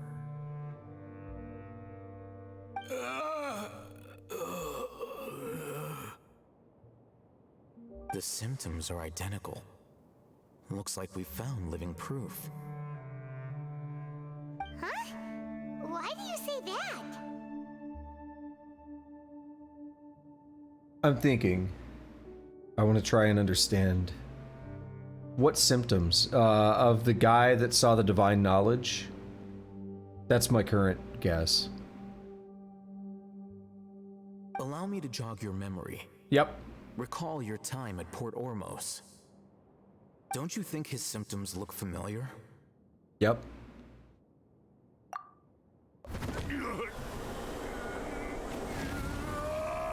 Yeah, except that dude hulked out. This guy's not. The Eremite guy who went mad. Oh, now that you mention it, they're acting the same way. Correct. The academia is behind all of this. It isn't difficult to deduce their rationale. First, the academia spread a false rumor of the Scarlet King's resurrection, emphasizing the role of the village keepers, the mad scholars who were exiled to Aru village. These rumors were all the persuasion that the radicals needed, and those based in Aru village leapt into action. Unbeknownst to them, of course, through rounding up the scholars, they were actually helping the academia. As well as being able to exploit the radicals for their own ends, this scheme has one further advantage to the academia. All the risks and responsibilities are offloaded onto the Scarlet King's followers. Right. Get somebody else to do your dirty work. Life for the desert dwellers has been brutal ever since the Scarlet King's death all those years ago. Beneath the surface, feelings of desperation are widespread. Many would give everything they have for the prospect of something better. Anyone looking to exploit that for their own ends simply needs to make a few empty promises. Even if complications arise, people will see that those involved are all followers of the Scarlet King and look for no further explanation than differences of belief. A deep-seated mistrust of the desert and everyone in it by the rest of Sumeru will make sure of that. The notion of an academia plot wouldn't even cross their minds. It may seem like a simple strategy, but it is able to work wonders under Sumeru's current circumstances. Oh, that makes a lot of sense. It's in line with the village chief's theory, too. But there's still one very important question. Wasn't it the academia that brought the scholars to Aru village in the first place? Why does it want them back now? Throughout this process, one thing has changed. The scholar's identity. Right. First, they were scholars. Then, they became lunatics. After that, they were exiles. And finally, they become missing persons. I see. An exile is still patently a living, breathing human being. But when someone becomes a missing person, that is brought into question. If you can't find someone, you have no way of knowing what exactly happened to them. That makes missing people an ideal resource. Resource? For what exactly? One possibility is that the information in their brains could be extracted into knowledge capsules.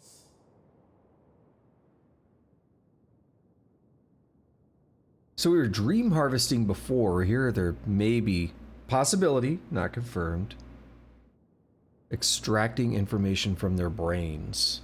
Extracted? You mean canned knowledge comes from people's brains? Well, I guess where'd you think it came from, right?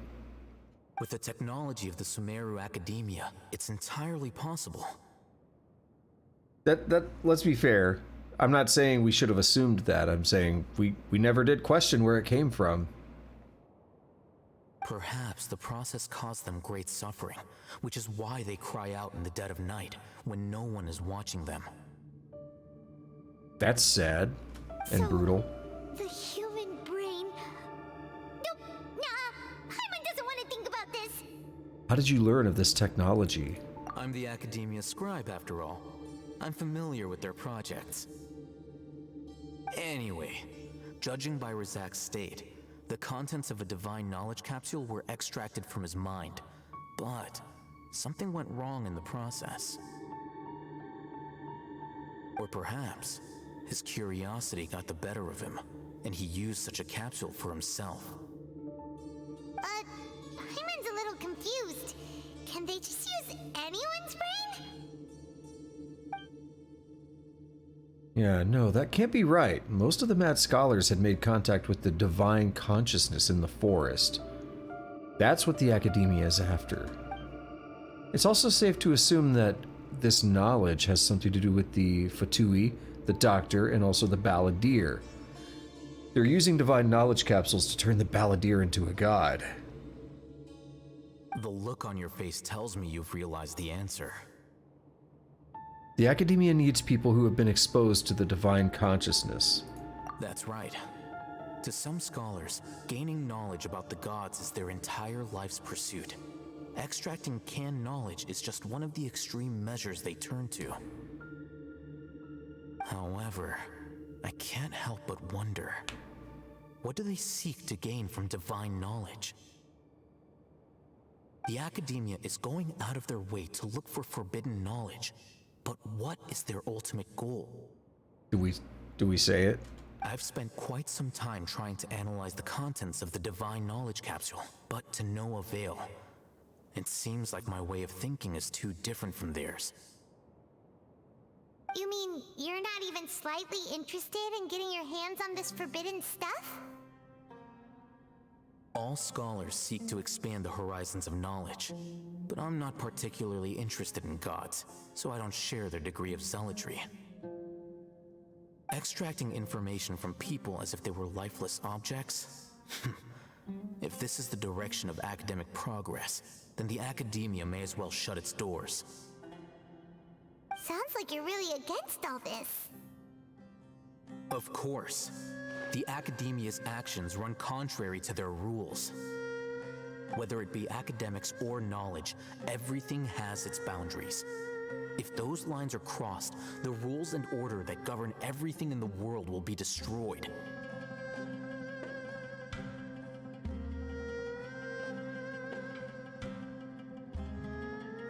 This matter needs to be corrected, just like fixing a typo in a book. Typo? I mean, I guess there is some pretty advanced technology in this world. We just don't usually see it. Well, no, we fight robots all the time. Okay, whatever. We don't see a lot of computers, though. And you typically associate typo with, like, a computer. Wait, didn't you step in to help because you felt sympathy for those poor people? Not to be callous, but no. My criteria are a little more restrictive than that. There is no shortage of suffering in Sumeru, and the same can be said for the rest of Teyvat as well.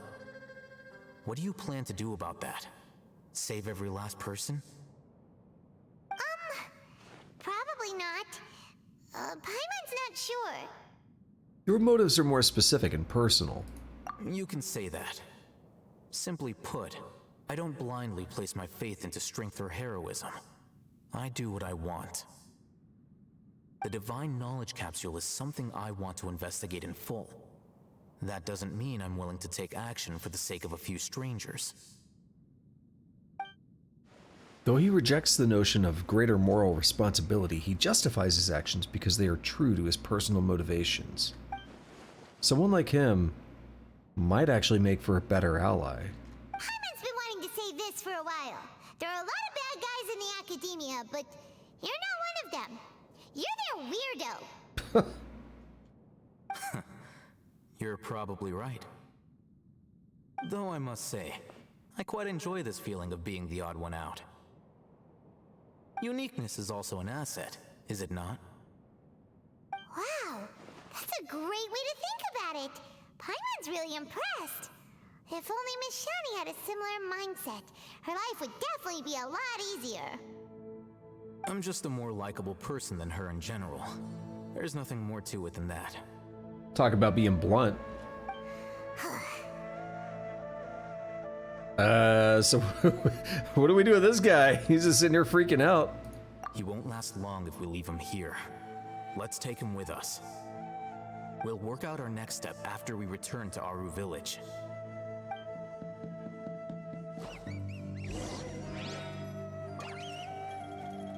Oh. That dude's freaking out. Ancient key? Well, I guess I now have a way to use that. Let's go back. Alrighty. Oh, we didn't check these. There's a name inscribed on this bowl. Hakim. Wait. I was seeing those. Okay. Blackened sugar bowl.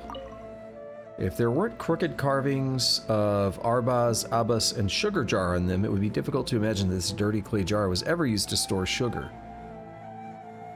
Dusty tableware. There's a name inscribed in this bowl. Oven. It's just lore building. Environmental stuff. Oops. Oh my god. There's a name inscribed. Okay, that's Hakim. Yeah, that's right. Yeah, no cloth physics. We already read this one, yeah? Yep, the flower one. So the last thing to do is simply use this key back up above, yeah?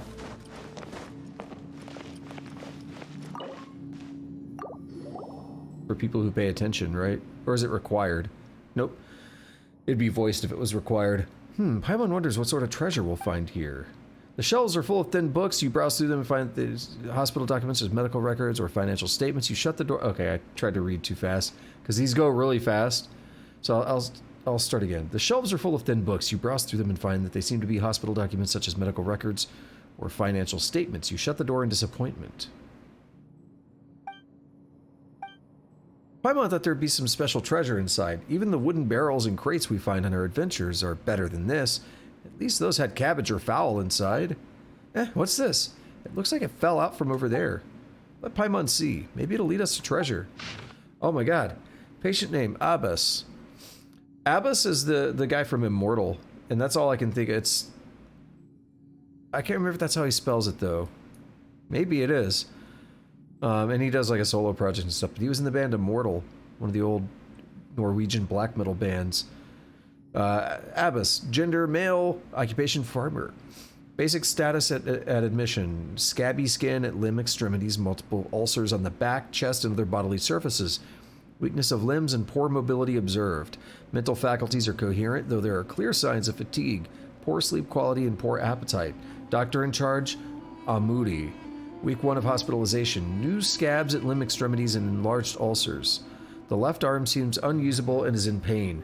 Mental faculties are coherent, though there are clear signs of fatigue, poor sleep quality, and poor appetite. Doctor in charge, Amudi. Week 3 of hospitalization. The scabs are scale-like and have spread across the surface of the body. There is necrosis and multiple ulcers. The patient has fallen into a coma. Doctor in charge, Amudi. Okay, so I saw something, right? Down below, the next doctor in charge is just a white box. It's censored. It's redacted. or it's worn away, but I don't know. We saw that inside on showing the doctor's shifts, right? What if this is the doctor? Il Dottore. What if it's him? So what if, I didn't read it, that's why I scrolled up so I can speculate. It said week 9, that's all I saw. But I wonder if week 9, right now, this is probably a legitimate operation. Week 9, what if it's a big change? Because now someone else took over and it might be Il Dottore, right? Let's find out. The necrosis of the ulcers has been effectively kept under control and no new scabs have appeared on the surface of the body. The patient is in a comatose state. Not much has changed then, but the doctor in charge is just, we don't know. Week 15. The wound from the replacement treatment has not healed, even after a long time. No new scabs have appeared on the surface of the body.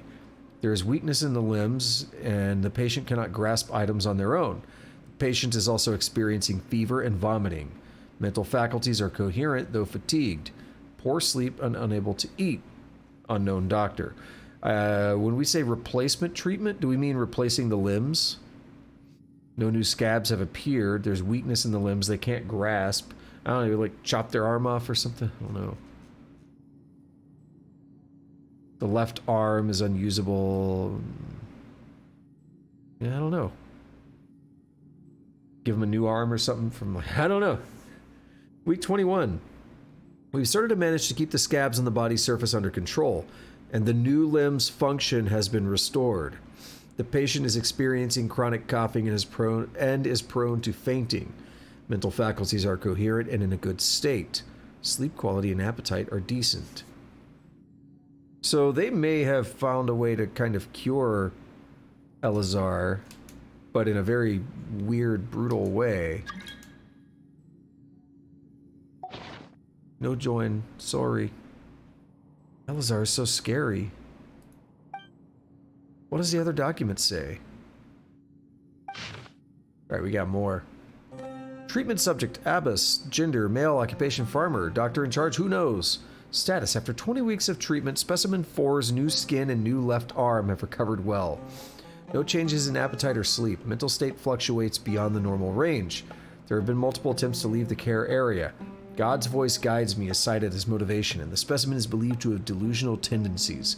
Additionally, the God's voice described in the confession is possibly related to the resonant quake phenomenon present in the internal topographic structure of the dunes. This should be investigated to rule out ungovernable input interference. Increase supervision. What the fuck? This is interesting. Treatment protocol. The second phase of the redacted trial is beginning to see results. The next phase, redacted. Objective, Specimen 4's organs redacted. Following extensive examination, Sample 3 is the best material for the third phase of the redacted trial. Before the implementation of redacted is required. Continuous vomiting and skin redacted is a normal occurrence. Redacted must be prepared beforehand for Specimen 4 to maintain the circulation of redacted. After completion of the basic redacted operation, observe the subject for 1 week. If normal physiology activity is observed in the organs, the rate of deterioration of surface scabs is reduced and limb function is restored. The next phase of the redacted trial can commence. Interesting. Physician's note, all specimens have one thing in common. Body elemental quantities were at abnormally high levels and were positively correlated with the severity of the disease. After the redacted experiment, body elemental quantities were reduced and samples self-reported a reduction in symptoms. It is reasonable to hypothesize that there is a causal relationship between elemental quantities and Elazar. Should it be causal? Is that a typo? More controlled trials should be conducted to exclude redundant variables. Note, the enrichment process of elemental quantities in humans may be dynamically sustained. After the completion of early redacted experiments within a short period of time, Specimen 1's physical indicators trended to the norm. In later stages, due to redacted not being complete, the quantity of elements in the sample bodies rebounded and symptoms increased, leading to Specimen 1 redacted. Could not be recycled for materials. Information obtained. Preparations must be made for long-term trials. Redacted. Cannot be stopped before the specimen's symptoms have stabilized. Due to the nature of the trial... That must be Elazar. Cannot be stopped. Due to the nature of the trial, there must be a method to stabilize the sample's moods. Removal of redacted may be attempted. Following the new method, the material rejection rate has been significantly reduced. Specimens 2 and 3 develop mental instability due to associative connections to fundamental inner qualities of redacted, intended to attribute the disease to unverifiable divine punishment, consequently considering it blasphemy to accept redacted as treatment. It is a very interesting thought. Exploring neurostimulation and the resulting cognitive shifts could be a future research topic. Due to the above uncontrollable variables, they halted at stage 2. A shame. However, the materials provided by these 2 samples were the best quality materials so far. It is reasonable to believe that the perfect performance of Specimen 4 is related to the material quality provided by these 2 samples. Ultimately, once the 3-stage experiment was completed, Specimen 4's symptoms disappeared completely, proving that it is possible to use redacted to control the elemental content of a person's body without relying on elemental power. There is potential for weaponization. Discussions of research on redacted have to be increased in the future. Humans have unlimited potential. It may be foolish for me as a researcher to write this, but with enough input, I might be able to reach the level of a god, or so people might call it. Wow. So this is super playing into what's going on with the Balladeer and all that, right? But also, it's possible to use something to control the elemental content of a person's body without relying on it. I mean, we use elemental power. I was going to say without a vision, but this is not quite the same thing. I was going to say we use elemental power, but without a vision. Paimon didn't understand a thing. Ignorance might be bliss here, to be honest. You understood it? Paimon only got the bit that goes, God's voice guides me. Does that mean there will be unique voices guiding us here? It could be an underground water flow or creature activity. Yeah, who knows? There might be some underground ruins. Let's listen for any sounds and take a closer look when we hear something. We actually already did that. Before my time. That was cool, though. I really like that. People don't want to mention his name, nor do want to remember his words or deeds. Escape from the hospital. There was one survivor who got away. That's good. Because this place is messed up. You know what's crazy? I'm looking right now, we're at 3:36, 3 hours 36. Almost 37. I was saying when we got to like 3 hour mark, and I was around that corner over there, and I was climbing that, and I was like, we're at about 3 hours, but I kind of want to keep going. I looked down as we're going through all the dialogue and everything in there, and it was 3 hours and 16 minutes. And I didn't make the comment. I didn't want to interrupt the dialogue flow for that comment. But I was thinking at the time, like, holy shit, it's already been 16 minutes? And now it's 3 hours 37. It's going really quick. To me, this game goes really quick when you start getting into the story and all that. Lose track of time. And now I'm questioning whether or not I want to go here. Maybe in for a long dialogue. Do I want to rest here for the session?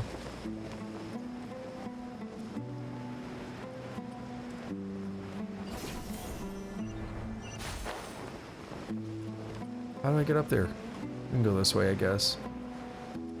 Yeah, I could... Oh, there's a dog. We gotta go say hi to the dog.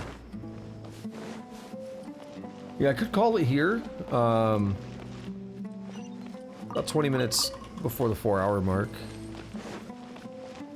And then this gives me a place to pick up next time. But I also don't like leaving this unresolved, so we're gonna do it. I want to leave... I don't mind leaving the quest unresolved per se, but I feel like we're gonna go out and into the desert or something. Towards the pyramid, maybe. That's my guess. I mean, probably, maybe not right away, but we're gonna have more stuff to investigate. And that'll be where I stop.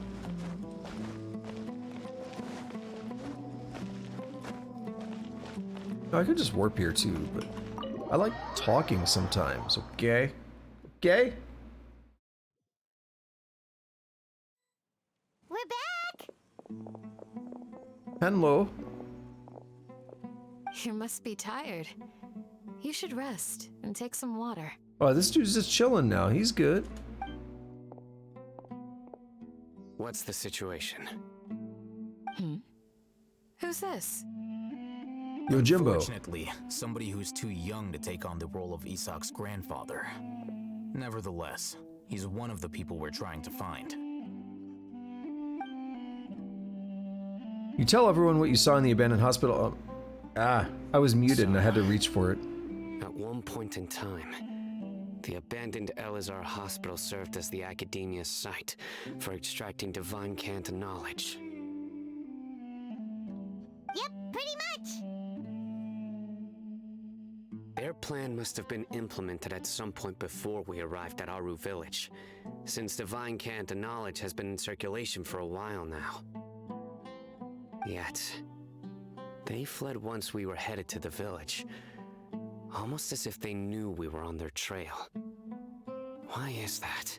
Well, apparently everyone's been watching us for ages. Yeah, why is that? We may have a mole in our midst. Indeed. One of us could be secretly revealing our whereabouts to the academia. Quick, lock the door. Let's play a whodunit mystery now. Huh? Are our friendships that shallow? Looks like none of you have realized wherein lies the issue. Care to share your thoughts?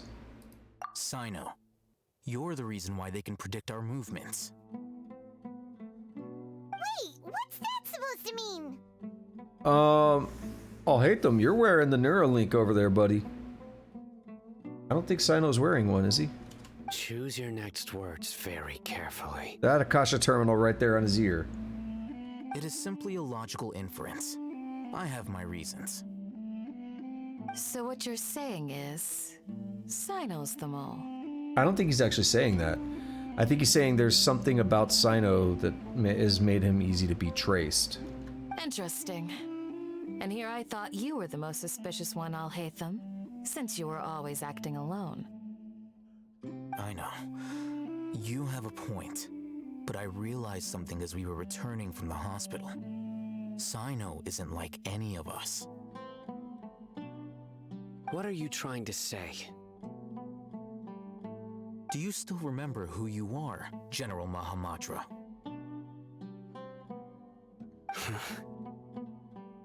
As a Matra, you are no doubt privy to certain kinds of information. Before you can take action against someone, you are required to have all the facts available, including the less than savory details. So you're trying to plant this seed of suspicion here to say he was out here on our trail the whole time. That's what you're trying to say. Simply put, the academia has traditionally allowed you access to a wealth of sensitive information. Knowing their modus operandi, wouldn't you expect them to take precautions against you? If you want to raise a vicious wolf, you need to make sure that you can avoid its bite. The academia is monitoring me? Okay, maybe I misunderstood. Yeah, because I thought he was trying to say that... So I originally thought he was saying he wasn't a mole. And that they could just trace him because they... Basically what he said. Because whether it was actually like a physical thing like the Akasha Terminal, or just because they knew... He just said it, his modus operandi. That's kind of what I was trying to get at earlier. They have some way that they can trace him because they know how he operates. That was my original thought. Not that he was actually a mole, but that he was just predictable. And then I second guessed it when Candace was like, so you're saying he's a mole? And then the way I'll Hate Them started going on, I was like, oh wait, is he agreeing? Never mind. So I think he's going with my original thought. It's not that simple. The Academia has eyes all over Sumeru, but they have a special protocol for dealing with you. Every so often comes a Nyagarbaha Day. On this day, the Academia enters new information into the Akasha through knowledge capsules. I remember seeing a thick notebook next to the control panel once. Its contents were all about the General Mahamatra, his activities throughout the day, preferred methods of enacting judgment, everything. Yeah. You're saying that the Academia entered my information into the Akasha too? But what's the point in doing that? My actions aren't important enough to be added into the Akasha. Perhaps they are, though, because you're privy to information. You're a potential weakness, right? The Akasha is capable of computation. Oh, and they could do stuff with your information. Yeah. The Akasha's algorithms are entirely capable of predicting your movements using the data entered. When you would depart, the route you would follow, your destination. It knew all of this. It's Facebook. It predicted my every move. The Academia has been watching you longer than you think. So that's how it is. Sino adheres to his principles so strongly that he's actually a thorn in their side. Tenacity of will and steadfast faith are worthless to the Academia. They need scholars who are easily pliable and mindlessly go after anything they can profit from. Sino, don't take it to heart. This just proves how much of a trustworthy ally you are. They escaped because of me. Don't blame yourself. It's not like any of us would have known. Exactly. I have an idea. If they predicted my movements, then I might be able to guess where they went. Whoa, you bounced back fast. There is always an opportunity for safety after danger passes. Oh, so that's how it is! Paimon gets it now! If the Academia is trying to avoid Sino, then the safest place would be... One step behind him. Yep, that's right! Yeah. Because he's going to be looking forward. Of course. They'll want to proceed in the direction opposite of where I'm going. You're getting smarter, Paimon. I must go. There's also something I want to investigate. Let's go, guys! After him! Please, wait! I want to go too! You want to go too? If so, you have to promise you'll stay safe. I want to find Grandpa. I promise I'll be careful and not cause any trouble. Everyone, I leave him in your hands. Alrighty. Yay! Let's go! Remember to pack some food with you! Paimon feels like we're missing someone, though.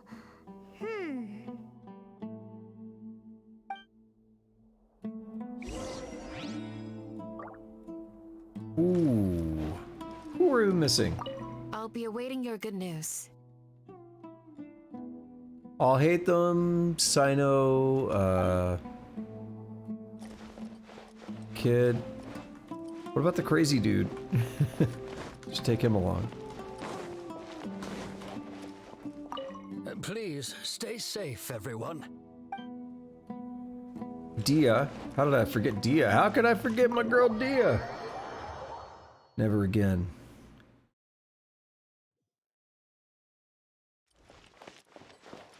Was she there at all? No, seriously. Was she involved in that conversation? I don't think she was. I've slept since then, apparently. No, I'm wondering if that's who it was that we're forgetting. So we're not gonna do that yet. we'll save that for next time, which is unfortunately an entire week. But I am intrigued. I like how this is unfolding so far. I'm glad I went that basically full extra hour, because it paid off. A lot of interesting information there in that hospital. And then I feel like this is really setting us up to something newer. Like we're gonna move, I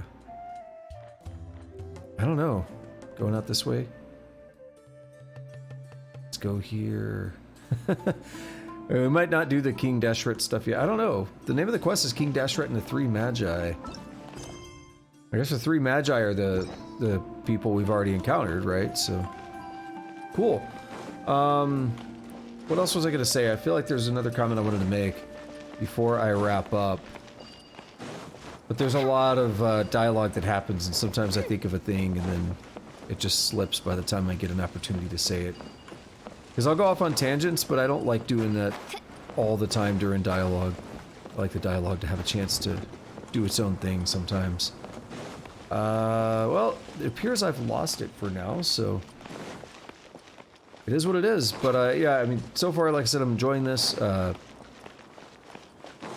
Pretty good wrap up to Act 3. I mean, it wasn't like the, you know, craziest thing. I think the real meat of Act 3 was already over in terms of everything that happened with Nahida being captured, the Balladeer going on, the Doctor, like all kinds of crazy stuff going on there. So the real, like, meat of it had already happened. So decent enough wrap up. And it just carries us straight into Act 4. And it's fine because both of them are part of the same patch, right? Both of them are 3.1, so there wasn't any waiting or anything from one quest to the other. So what's cool is I don't see any reason, unless it's like an 8-hour quest, I don't see any reason we won't beat the Act 4 quest here next time. And then it looks like we're only 8 days out until the next patch, till 3.3. So whatever quests we're going to get for 3.3 will be ready to go. Excited about that. Still haven't thought about anything else I was going to comment on. I do feel like there was something interesting. Just wanted to opine on for a moment, though. It's very interesting trying to pull out the suspicious actions and characters. Actually, no, that was it. That was it. Yeah, so originally when All Hate Them accused, I'm going to use that word loosely, accused Sino, I actually didn't take it as the way the inflection in his voice and everything, I didn't take it as an accusation of Sino literally being a mole. I was like, no, he's not saying that. What he's saying is something along the lines of what happened. That the academia knows how he works. They understand him, so they can predict what he's doing. Now, I didn't know we were going to go that exact route with the computation side of things, but that brought up an interesting idea. Because I mentioned Facebook, right? And there's like this whole thing about like Facebook knows when you're going to take a dump or whatever. Like I've heard that before. But there is something to the idea of predicting people's movements and all that. Because people, like if you allow something like Facebook to have access to your location at all times, if you don't control that access, it is scary good at being able to figure out what you're going to do and when you're going to do. Because over enough time, it can build out a model of each individual and make those predictions. And again, they're scary accurate. So what you could do is, another more simplified example of that is authentication, using someone's typing, where, well, I want to identify who this person is, make sure they're who they say they are. So let's have them type for 5 seconds, maybe even less than that. The way that they type is enough to very accurately identify that person in a very shockingly short amount of time. So that's one example of a type of behavior that can be used to gain a lot of information, such as who a person is. But when it comes to actually, you already know who the person is and you have data about what they do and when they do it, it's pretty scary how accurate you can predict what they're going to do.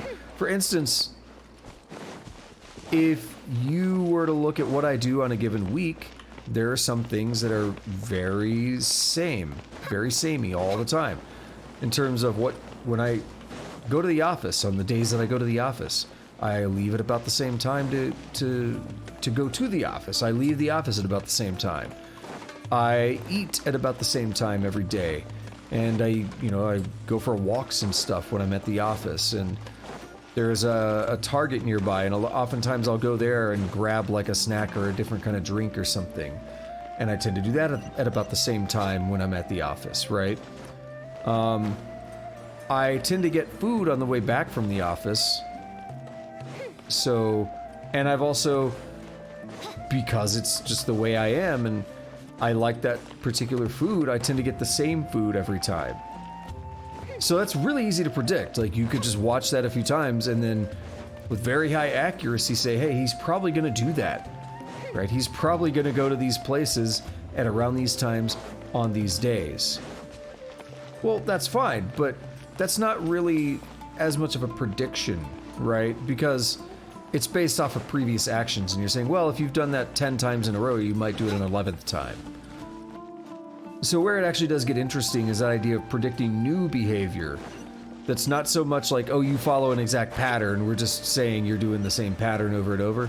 No, you can actually also predict new behavior. And it's really interesting to look into that, some of the studies that have been done with that. Something that's kind of related, but not entirely, is the whole thing about, I think it was Target, where they started sending information about pregnancy to like a household addressed to the teenage daughter that lived there. And the father was mad about it and said, why are you sending this to my daughter? Even the daughter did not know she was pregnant yet. But what had happened was she started buying different kinds of foods.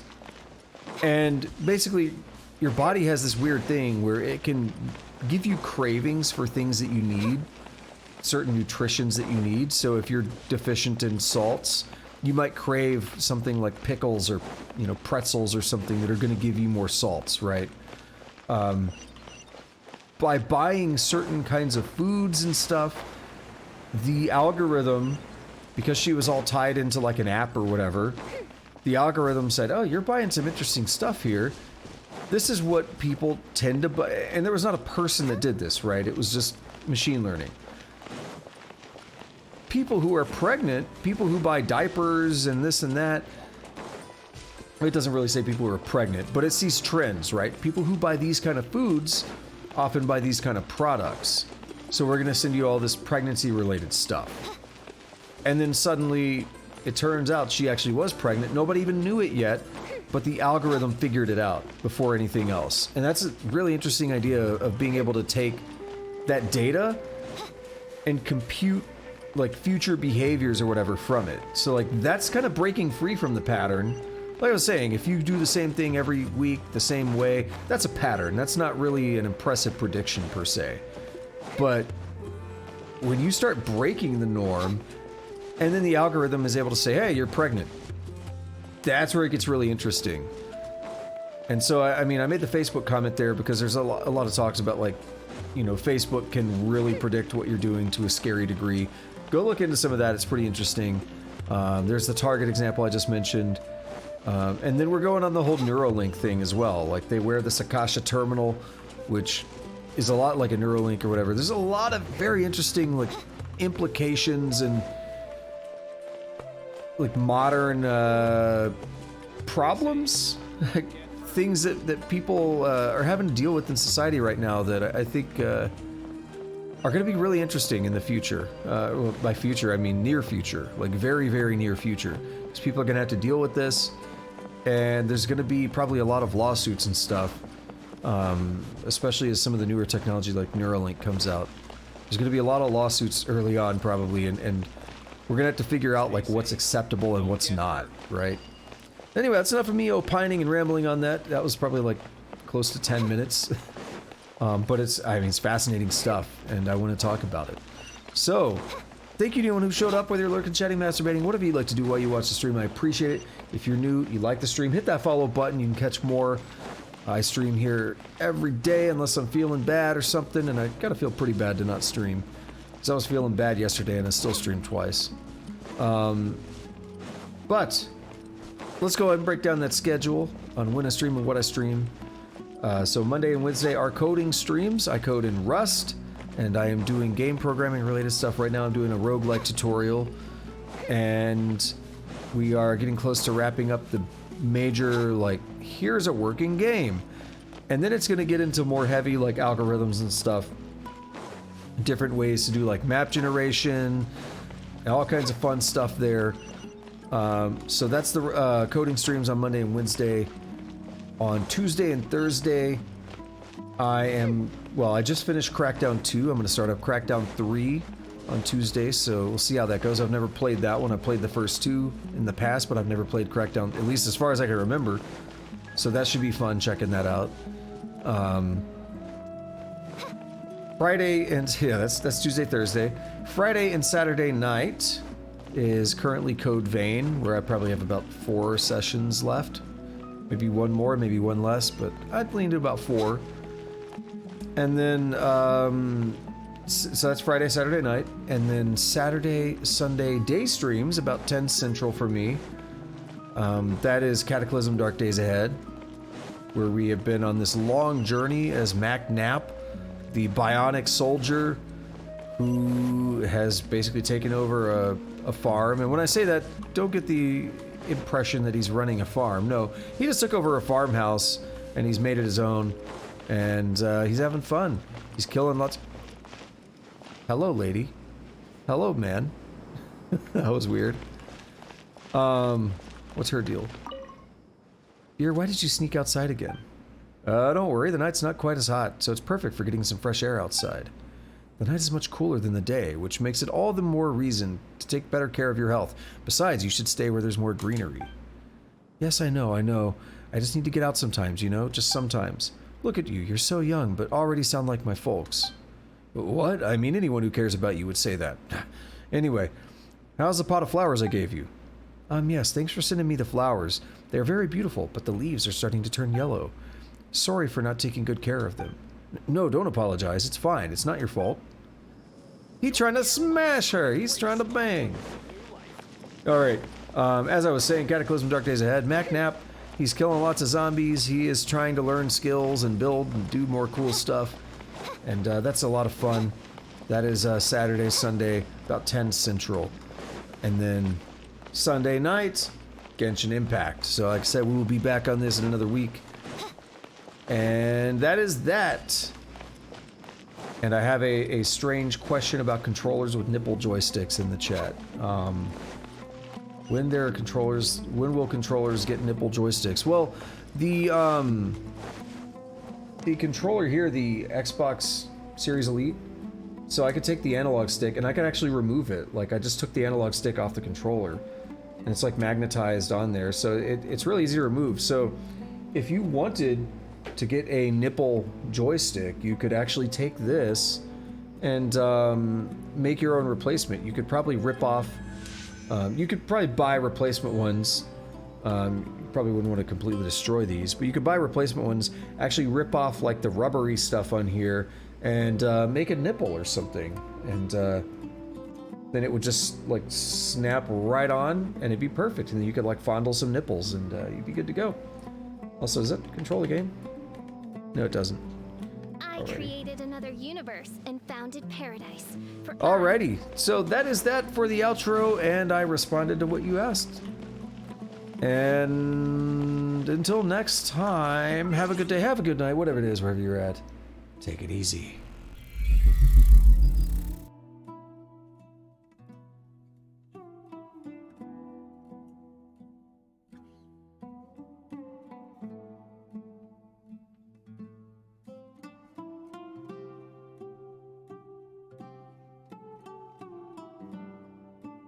Holy shit, what a long stream. Well, glad that's over. Now I can start jacking off.